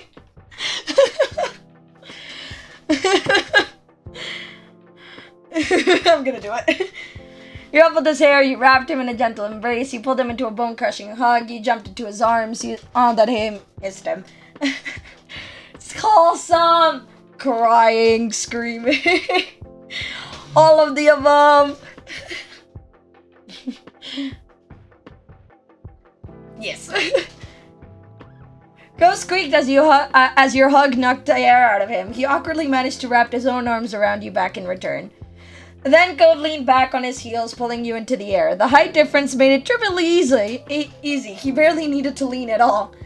He spun you around, your legs kicking against empty air, before sending you safely back down. Cove then ducked his head as if trying to dodge your overwhelming compliment. The whole world's a little much, Ace. I don't think it is. He lowered his voice. Then, if I'm the most amazing man, you'd have to be the most amazing person in the world, period. You felt your face burn with color. Thankfully, Cove didn't press the point. I missed you. Even if he hadn't said it outright, you would have gotten the message from his body language. Cove was grinning widely, his raised cheeks burying his eyes, which gleamed like hidden gems. But he looked at you as if you were the most exciting treasure of all. Was it a good trip? Cove's brows creased as he considered your question. He leaned in and kissed you. After a long moment, he broke the kiss and tilted his face back just enough to speak, but not so much that your forehead stopped touching. I hated it. Let's never be apart again, okay? He said that obviously as a joke, an exaggeration, something that wasn't a real request, of course, and yet, despite all that, it felt real. Your heart hammered in your chest, your head swam, cast adrift on a tide of thoughts and adrenaline. Cove smiled as if offering a silent apology for his sudden onslaught of tenderness, but he let the words proudly hang in the air all the same. Cove told you about how his trip had gone. Soon you'd recovered enough to actually listen. His mom was doing really well. She had a project in the works that she was thrilled about. As a result, Cove was going to be sticking around in Sunset Bird for the time being. Things were settled as much as they ever could be. With Cove back once more, you felt at ease. Cove stretched his arms out over his head, his eyes on the window and the world beyond. The sun had set while you'd been busy reuniting. Well, Now I should probably get my stuff and see Dad. He glanced over to you with a familiar, expectant look. Wanna come with me? You know I do. No, but I'll walk you downstairs. Sure, I can go over for a little while. You know I do. cool. Cool indeed. Go began to head to your bedroom door. You followed after him. You insisted on a piggyback ride. It's just a normal thing in our relationship. Yes! You quietly cleared your throat, making Cove turn around. This request was so common that all you needed to do was to gesture vaguely for him to start getting the hint. Cove shook his head, the smile on his face implying that it was you and your senses he was questioning, not the request. He'd come to expect the latter, even if he didn't get why it held such an appeal for you. Where do I start? Where do I start? Alright. He crouched down low so you could hop on his back. Cove had many inches on you in height, so getting on his back for rides had been a challenge over the years. Stop being so tall. At some point, it sometimes ended with one or both of you sprawled over the floor. At this point, he knew exactly how far he needed to bend down. This understanding and your extensive practice made it relatively easy for you to climb aboard the Cove Express now. Cove straightened up with is accustomed to balancing someone over his shoulders. Cove carried you down the stairs. You had to duck down a couple of times, with the ceiling bracing against your elevated head. Still, you safely reached the ground floor of your house. The door's gonna be in the way. Get off here so I can open it up. He bent down to let you slide safely off his back. Seeing things from your usual height was disorientating after getting accustomed to looking down at everything. In all the excitement of Cove's return, you hadn't even remembered the gift you'd prepared for when he got back. It would be best to give it to him now before he left your house. Can you wait here for a little while? I got something for you. Cove tilted his head, intrigued. Really?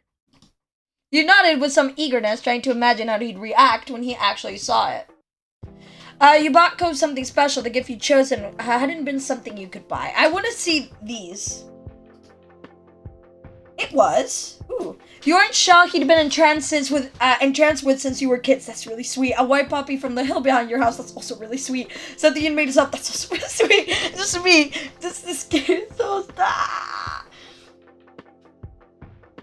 Oh my god, I'm so between these. They're so good, both of them. How am I supposed to choose? I'm doing the shell. Yes. You quickly went up to your room to collect the shell, knowing exactly where to find it. It had been housed in the same box as you were a little kid, after all. Taking great care, you extracted it from the case.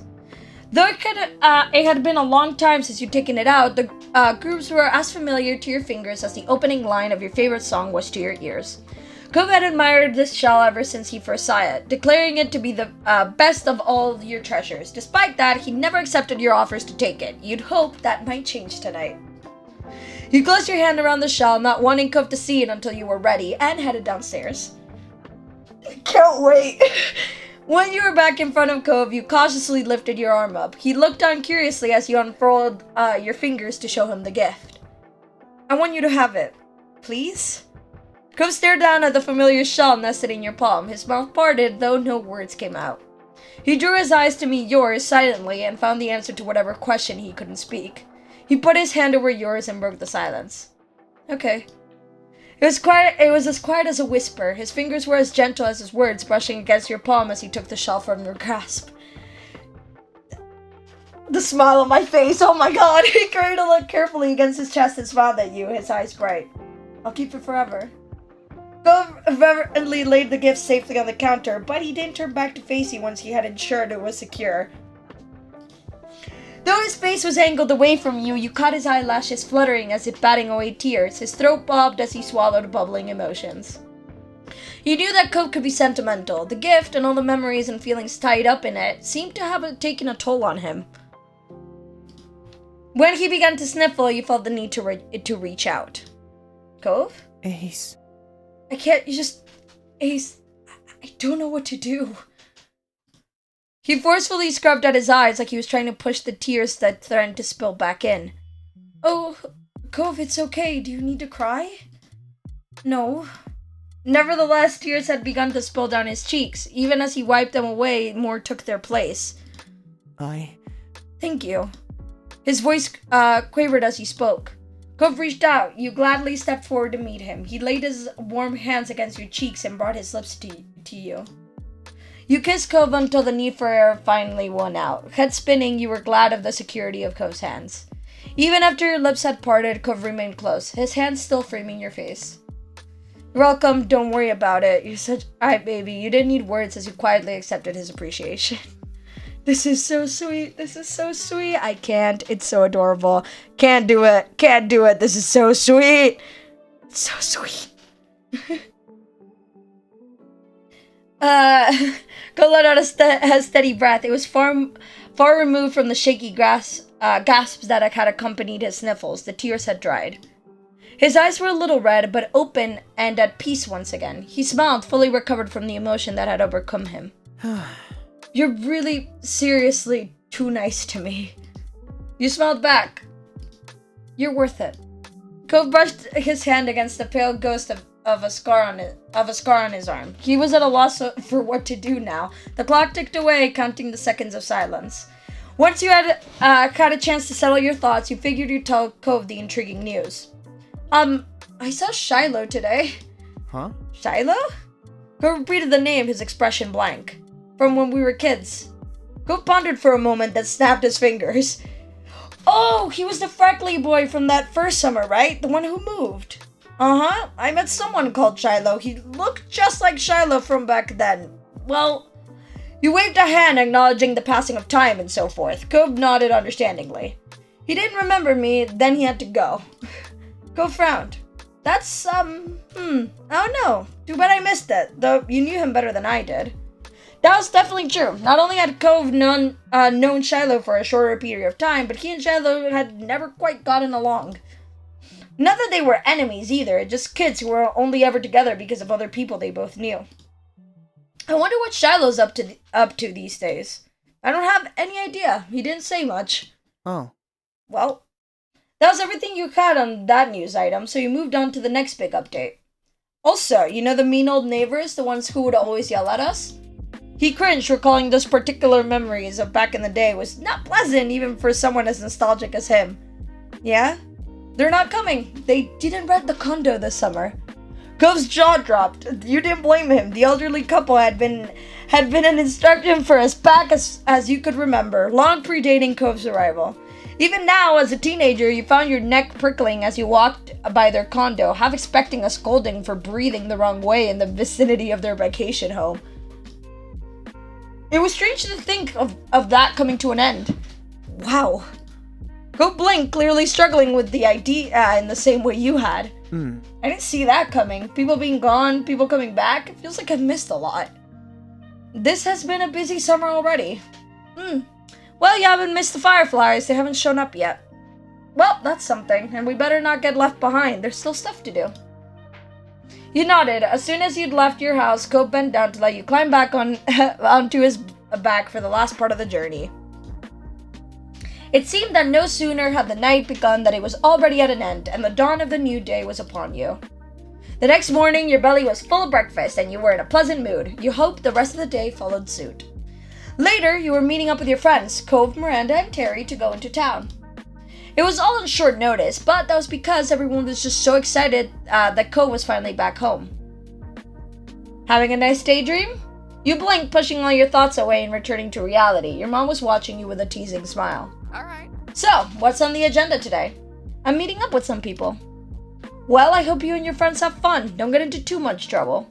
She winked at you. You knew both of your moms wanted to enjoy every bit of the summer before all the big changes started. I'll try.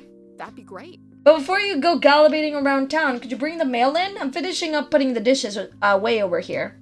Alright. Thanks very much. As soon as you were outside your front door, you couldn't help but see Cove and his dad standing around in the road. They noticed you too. Hey. Hey there, Ace. Hi, good timing. You should come join us. You waved at him, you hugged him, you gave him a high five, you ruffled his hair, kissed him. Hugs, I like hugs. You melted into his arm, Cove held you tightly until you were ready to let go. His eyes shone brightly with so much adoration that you feared your heart might stop. Even after all this time, being with him hadn't gotten any less thrilling. You noticed Mr. Holden was taking in the scene of you and Cove with a self-satisfied smile. Cove followed your line of sight and shot his dad an unimpressed look. For a moment, Mr. Holden seemed like he had a thought dancing on the tip of his tongue, but he decided to keep it to himself. So, What are you up to today? You held up the envelopes in your hand. I was getting the mail, Right. and we're meeting some friends in town in a while. You looked at Cove and nodded in agreement. Sounds like a plan to me. Yawning, Mr. Holden stretched his arms over his head. My boy and I have just been waiting around to see what the new neighbors are like. It was definitely his idea. I don't know how you're not interested in this. It's big news. Besides, it'd only be polite to greet the new folks in town. Maybe it'll be a single dad and his son. You've been here too long if seeing a new person rent a condo is what you consider an exciting development. Yes, I'm glad to see the newcomers. Your response was just a shrug. I don't want to meet them. Well, anyone has to be better than the last tenants. I love this one. For several moments, Mr. Holden was unable to answer. He was laughing and slightly shaking his head. You might be onto something. Go put a reassuring hand on his dad's shoulder. Don't worry about it. You can still make the most of your life before it's too late. Damn. what? How old do you think I am? I'm not that old. Okay, maybe I am. Mr. Holden took one more glance at the current vacant building and sighed dramatically. When he turned back to you and Cove, his whole body seemed deflated. There's no sign of them, and I still need to head over to work soon. Cove gave his dad a few reassuring pats on the back. Okay, I promise to keep an eye out. I can text you if anything happens. Really? Of course. Yeah, of course. I mean, only until I have to meet up with Terry and Miranda. Would that still work? With a wide grin breaking out on his face, Mr. Holden looked absolutely thrilled to have his nosiness enabled. That works. I love Mr. Holden. I love Cliff just being incredibly nosy. He moved to firmly place both hands over Cove's shoulder, fixing his child with a firm stare. Son, you are my true ally in this world. Mr. Holden stood up straighter, letting Cove go. He looked reinvigorated. Okay, with that settled, I'll go make some money. That's always been the one thing I do best. Mr. Holden headed up to the garage with a big wave goodbye. Cove smiled the whole time you both watched his dad leave. You really liked Mr. Holden. Mr. Holden was one of your favorite people. Cove's dad was kind of a bother. You had mixed feelings. He's kind of one of my favorite people. He always tried his best and was honestly just great. It's great. As soon as he was out of sight, Cove sighed lightly. Are you okay? Yeah. Just not looking forward to waiting. Guess I'll be hanging around the street a while. Good luck. See you later. Bye. I'll stick around to see the new neighbor. I can wait with you. Why didn't I stay to see the new neighbor and keep you company? I can wait with you. You wouldn't abandon Cove there to wither on the road out of boredom. Really? Of course. I like keeping you company, remember? He stared at you for a moment. He stared at you a moment, smiling softly and thinking about his response. Me too. I like that too. Cove put his hands on your shoulders. His thumbs absentmindedly moved in a soothing circle. The look in his eyes was much firmer. He was serious. Ace, you're my true ally in this world. That got a fair amount of chuckles from you, and it's also really sweet. He grinned, the stoicism fading into amusement. Thank you. You're always good to me. You're looking at me, it's no problem. I can't help myself. You laughed, you shook your head, you simply shrugged. You really weren't sure how to respond to that, and you could tell Cove was watching you carefully. The smile on his face reached his eyes, and it made you feel electric. And then he let go of you. Cove stepped over to his front porch steps, lazily taking a seat and leaning back on his arms. Our watch begins. Nodding in agreement, you joined Cove on the front porch steps. You both sat there in a comfortable familiarity as you settled in for the waiting game on the new tenants. The neighborhood was quiet. You sighed contentedly, closing your eyes and feeling the light breeze. The only sound you could hear was the familiar jingle of Cove's wind chime. After all these years, it was still there, adorning the entrance, outcropping his house. The wind chime! The wind chime! No, me getting emotional over a wind chime. The wind chime! Eventually, you both perked up at the sound of a car. A taxi followed the noise, turning onto your street. Baxter! Cove's eyebrows raised at the sight, and he sat up straighter on the stoop. Oh? This has to be them, right? I hope so. Now that they were here, you couldn't help but feel just a bit curious. You wondered what kind of person would be living in the neighborhood for the summer. The taxi pulled to a stop as you expected in front of the now empty condo. It was on the same side of the street as your house, a few buildings further up. Without getting to his feet, Cove tried leaning and tilting his head to get a view of the passenger door as it opened. The single occupant exited the cab. Huh? You could feel what Cove was in that moment. After the last renters, this new visitor was definitely not exactly what you'd expected. Baxter, it was a young man. Had to be close to your own age. He was dressed fully in an eclectic black, white, and gray outfit. Even his side-swooping hair matched the scheme. Though the only other pop of color was from something that couldn't easily be fashioned into submission, a pair of dark brown eyes which you caught when he looked over at his audience. Hello, folks. Who may you be? Were the neighbors? The smile already prominent on his face called further. It was cocky, but you didn't get the impression it meant something adverse. Hallelujah. You and Cove shared a familiar look with one another, bewildered even further. Like, huh? The color-coordinated man left it there, however. With a firm click, he shut the door of his ride. Then he turned his back to you to retrieve a large, unsurprisingly black suitcase out of the trunk. Continuing on with his own business, he strolled forward and lightly tapped on the driver's side window with his knuckles, asking for them to roll it down. When it opened, he leaned down and rested his arm on the edge. You assumed he was thanking the driver for getting him there, considering he slipped him a tip during the brief chat. They shook hands, and then he pushed himself up and away from the taxi with both arms, giving the driver room to leave. The taxi pulled away, rolling carefully down the road and out of sight around a corner. The new renter had officially arrived. He left his suitcase on the ground, out of the way of the street, and sauntered over your way with the confidence of someone who had been invited to join. Cole finally stood up to greet this person. You followed suit. Excellent. I love his voice intonation. I'm Baxter Ward. It's excellent to meet you, neighbors. You were standing on the side he was approaching from. When Baxter got close enough, he offered his hand to you first. You shook it. You offered to low five him. You held your arms open to offer a hug. Instead, he kept your distance. Shook his hand. Baxter gripped your hand firmly to give it a satisfying shake. Mace, hello. It's nice to meet you too. Hey Ace, I'm quite keen on getting to know you better this summer. We could be good friends. From your other side, Cove made a sudden sputtering noise. And you are? He lifted his hand out to Cove next. Cove shook his hand, still eyeing Baxter carefully. I'm Cove. Baxter's whole demeanor lit up for unknown reasons. His eyes shone as he studied Cove a moment. Really? Now wait, is that a nickname or your real name? It's just my name. Cove spoke mildly, having given the explanation many times in the past, but it clearly charmed Baxter all the same. He tossed his head to one side with a laugh. Your parents knew exactly what they were doing. I can't imagine a more fitting name for the face I'm seeing. Cove, that's gorgeous. What? It's really not. Sleep well. It's a dream of going out with Cove and getting all the kisses. Thank you. Good night, dream. The good night, queen. Dream. I saw the dream here again. It said dream and queen and Bryce's words. Good night, queen. Hope you have a great rest of your day and a good night as well. My words. I was half reading, half saying, and I just, wow, words mixed up. It's like how I accidentally sometimes read, like, the word that's underneath, like, the line I'm on, and sometimes just get the two mixed up. It sometimes happens. And I'm like, why? Stop.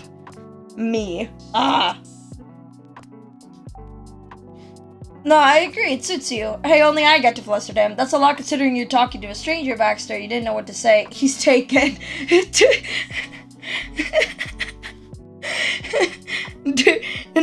like, nah.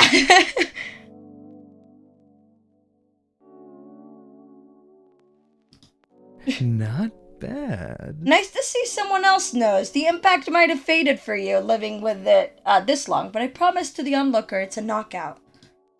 Cove couldn't face either of you after that. His cheeks were quickly turning bright red with embarrassment. You noticed that Baxter looked apologetic over Cove's increased discomfort. I'm sorry, it wasn't intended to mean more than it did. I like your name, but you don't have to mind that. I'm adamantly against stepping on anyone's toes. He chuckled to himself. It seemed like there was some extra meaning hidden there in his words, and you noticed that Cove raised an eyebrow, picking up on that too. Baxter didn't even have to open his eyes to see your faces to know he had some feeling to do. He stood up straighter, striking a slight pose with the position of his feet. I'm a ballroom dancer, hence the phrasing. Oh, I don't know much about dancing, but that's pretty cool. It's not hard once you get the basics down. Cope didn't look convinced at all. Baxter took that as a cue to keep talking. Well, He grinned in a way that was rapidly becoming familiar to you. If either of you are ever looking for a partner, I'm available.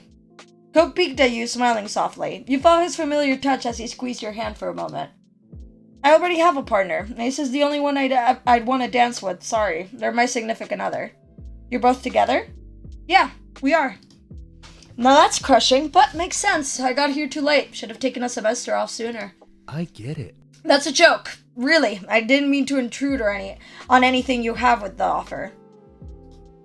I'll take you up on that offer sometime. I'd rather not. You didn't answer the question. Exactly. Cove is the guy I dance with. And we have. And it was very sweet. It got me very emotional yesterday. It was great. It was wonderful. Thoroughly enjoyed it. Can't even lie.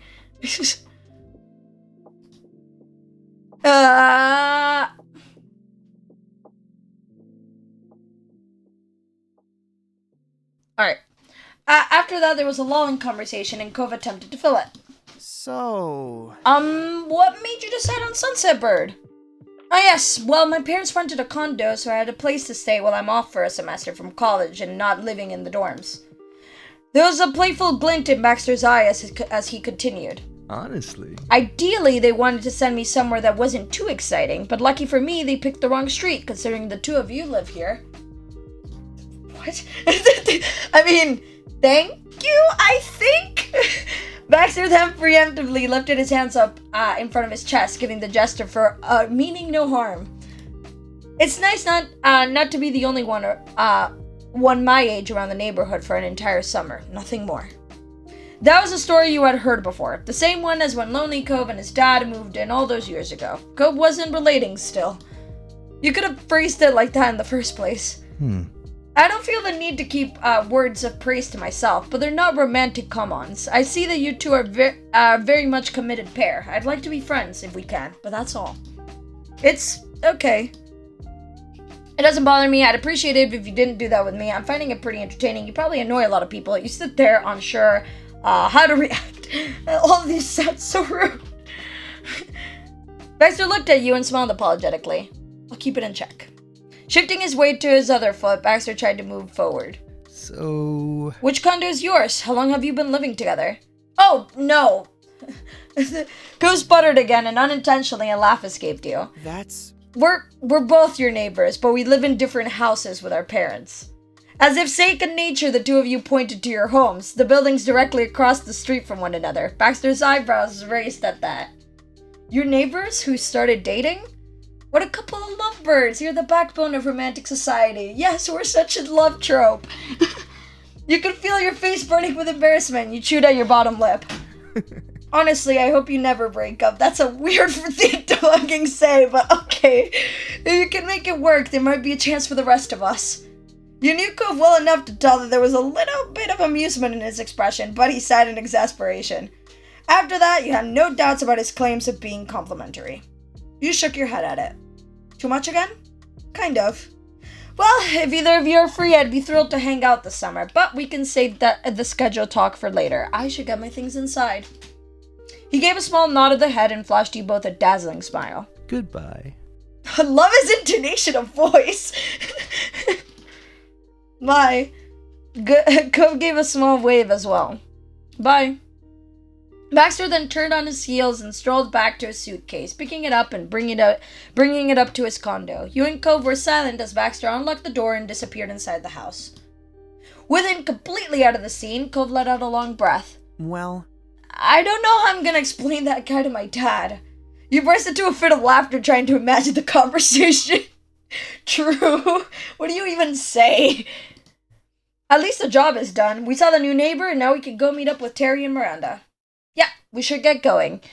And with that, I'm probably gonna leave it right there, because it's 3 hours and 50 minutes, and I should probably be headed to bed, because I'm supposed to be waking up sort of kind of early, so what am I doing here playing? Actually, let me put it on another page, because I feel more organized like that. Every time I, like, pause and leave it, I like leaving it on another page, so it's, like, easier to come back to, like, I'd know, because listen, if I see this, if I see, like, these, it's a little difficult to know what is going on kind of thing. So, I'd rather keep myself organized on these. Plus, if I have so many pages, then I might as well, cope with that. But I can use them. That's what they're here for. So, yes, with that, I'm gonna leave it right about here, which is, I mentally said to myself, gonna go through the whole Baxter scene, and then probably gonna stop there, because it's starting to get late, and I'm supposed to not be staying up, much later. However, again, let me quickly check something. So as I said yesterday, I'm pretty sure, the day that's not community night, so Friday or Saturday, dismissively, whenever community night's not, I kind of want to use the other day. So right now, Friday for community night is winning. So I would use Saturday as a longish voice stream, and get through quite a bit of the game. So that's currently my plan. So right now, Friday is winning community night wise. So if you do want that to change, make sure to head to the Discord, make that happen. Vote for Saturday instead. If you can do both, just vote for both, because it helps me know. Just helps me know in general. So, regardless, that's that. Community night, apparently Friday, maybe Saturday, I might change until then. And Saturday or Friday, interchangeably. Long boy Cub stream. I don't know if I'm going to be doing our life tomorrow. I have kind of an idea, but I'm not sure if I'm going to do that yet, or I might just do our life again. And plus, I kind of don't want to do it on, like, Thursday. I kind of want to do something different on Thursday, then do, like, community night or the long our live stream, and then community night, depending on what happens with the poll. And, yeah, to see what happens. But, so yes, I'll be here tomorrow. Hopefully I'll be streaming every day this week, and then start getting back into that consistent everyday schedule, which is what I was trying to do, but I've been kind of busy, but that busyness is pretty much ending tomorrow, so hopefully I should be able to stream every day this week. I started Monday really well, I'm just continuing, so hopefully I can continue to hit every day of the week, unless something changes. I don't think it will, but just in case. And yeah, so, and then that way I can start getting back into the everyday schedule. So yeah. That's that. I forgot to switch it to the just chatting scene while I was saying all that. Just kind of left it here, so that's kind of that. But oh well, happens to the best of us. So yeah, I'm gonna quickly quit here so everything runs a little bit smoother while I do the little ending soon. And let's find a good ending song while I tell you, as always, that I hope you have a great rest of your day. That you have a great rest of your day, that you have a good night as well, and that you have a great day tomorrow until we speak again. Let's find an ending song. Ending song. We're doing this one. I like this one.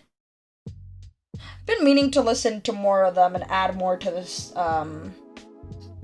because I kind of want to have more options, I feel like it'd be fresh to, like, have a couple new ones. Keep the old ones, but also add a few more. I'll look into that. Probably will do that tomorrow. So yes, have a great rest of your day. Have a good night as well. And have a great day tomorrow until we speak again. Bye-bye. Bye-bye, chat. Bye-bye. Bye-bye. Bye-bye. Bye-bye.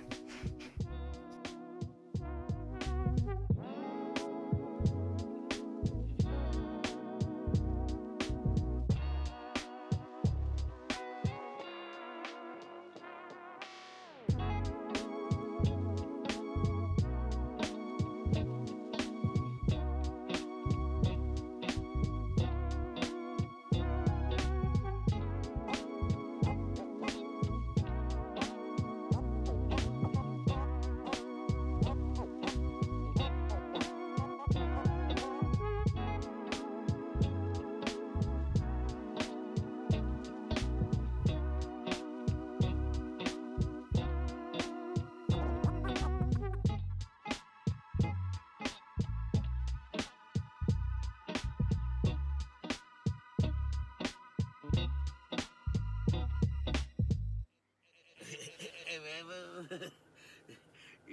What you say? I can hear you thinking, man.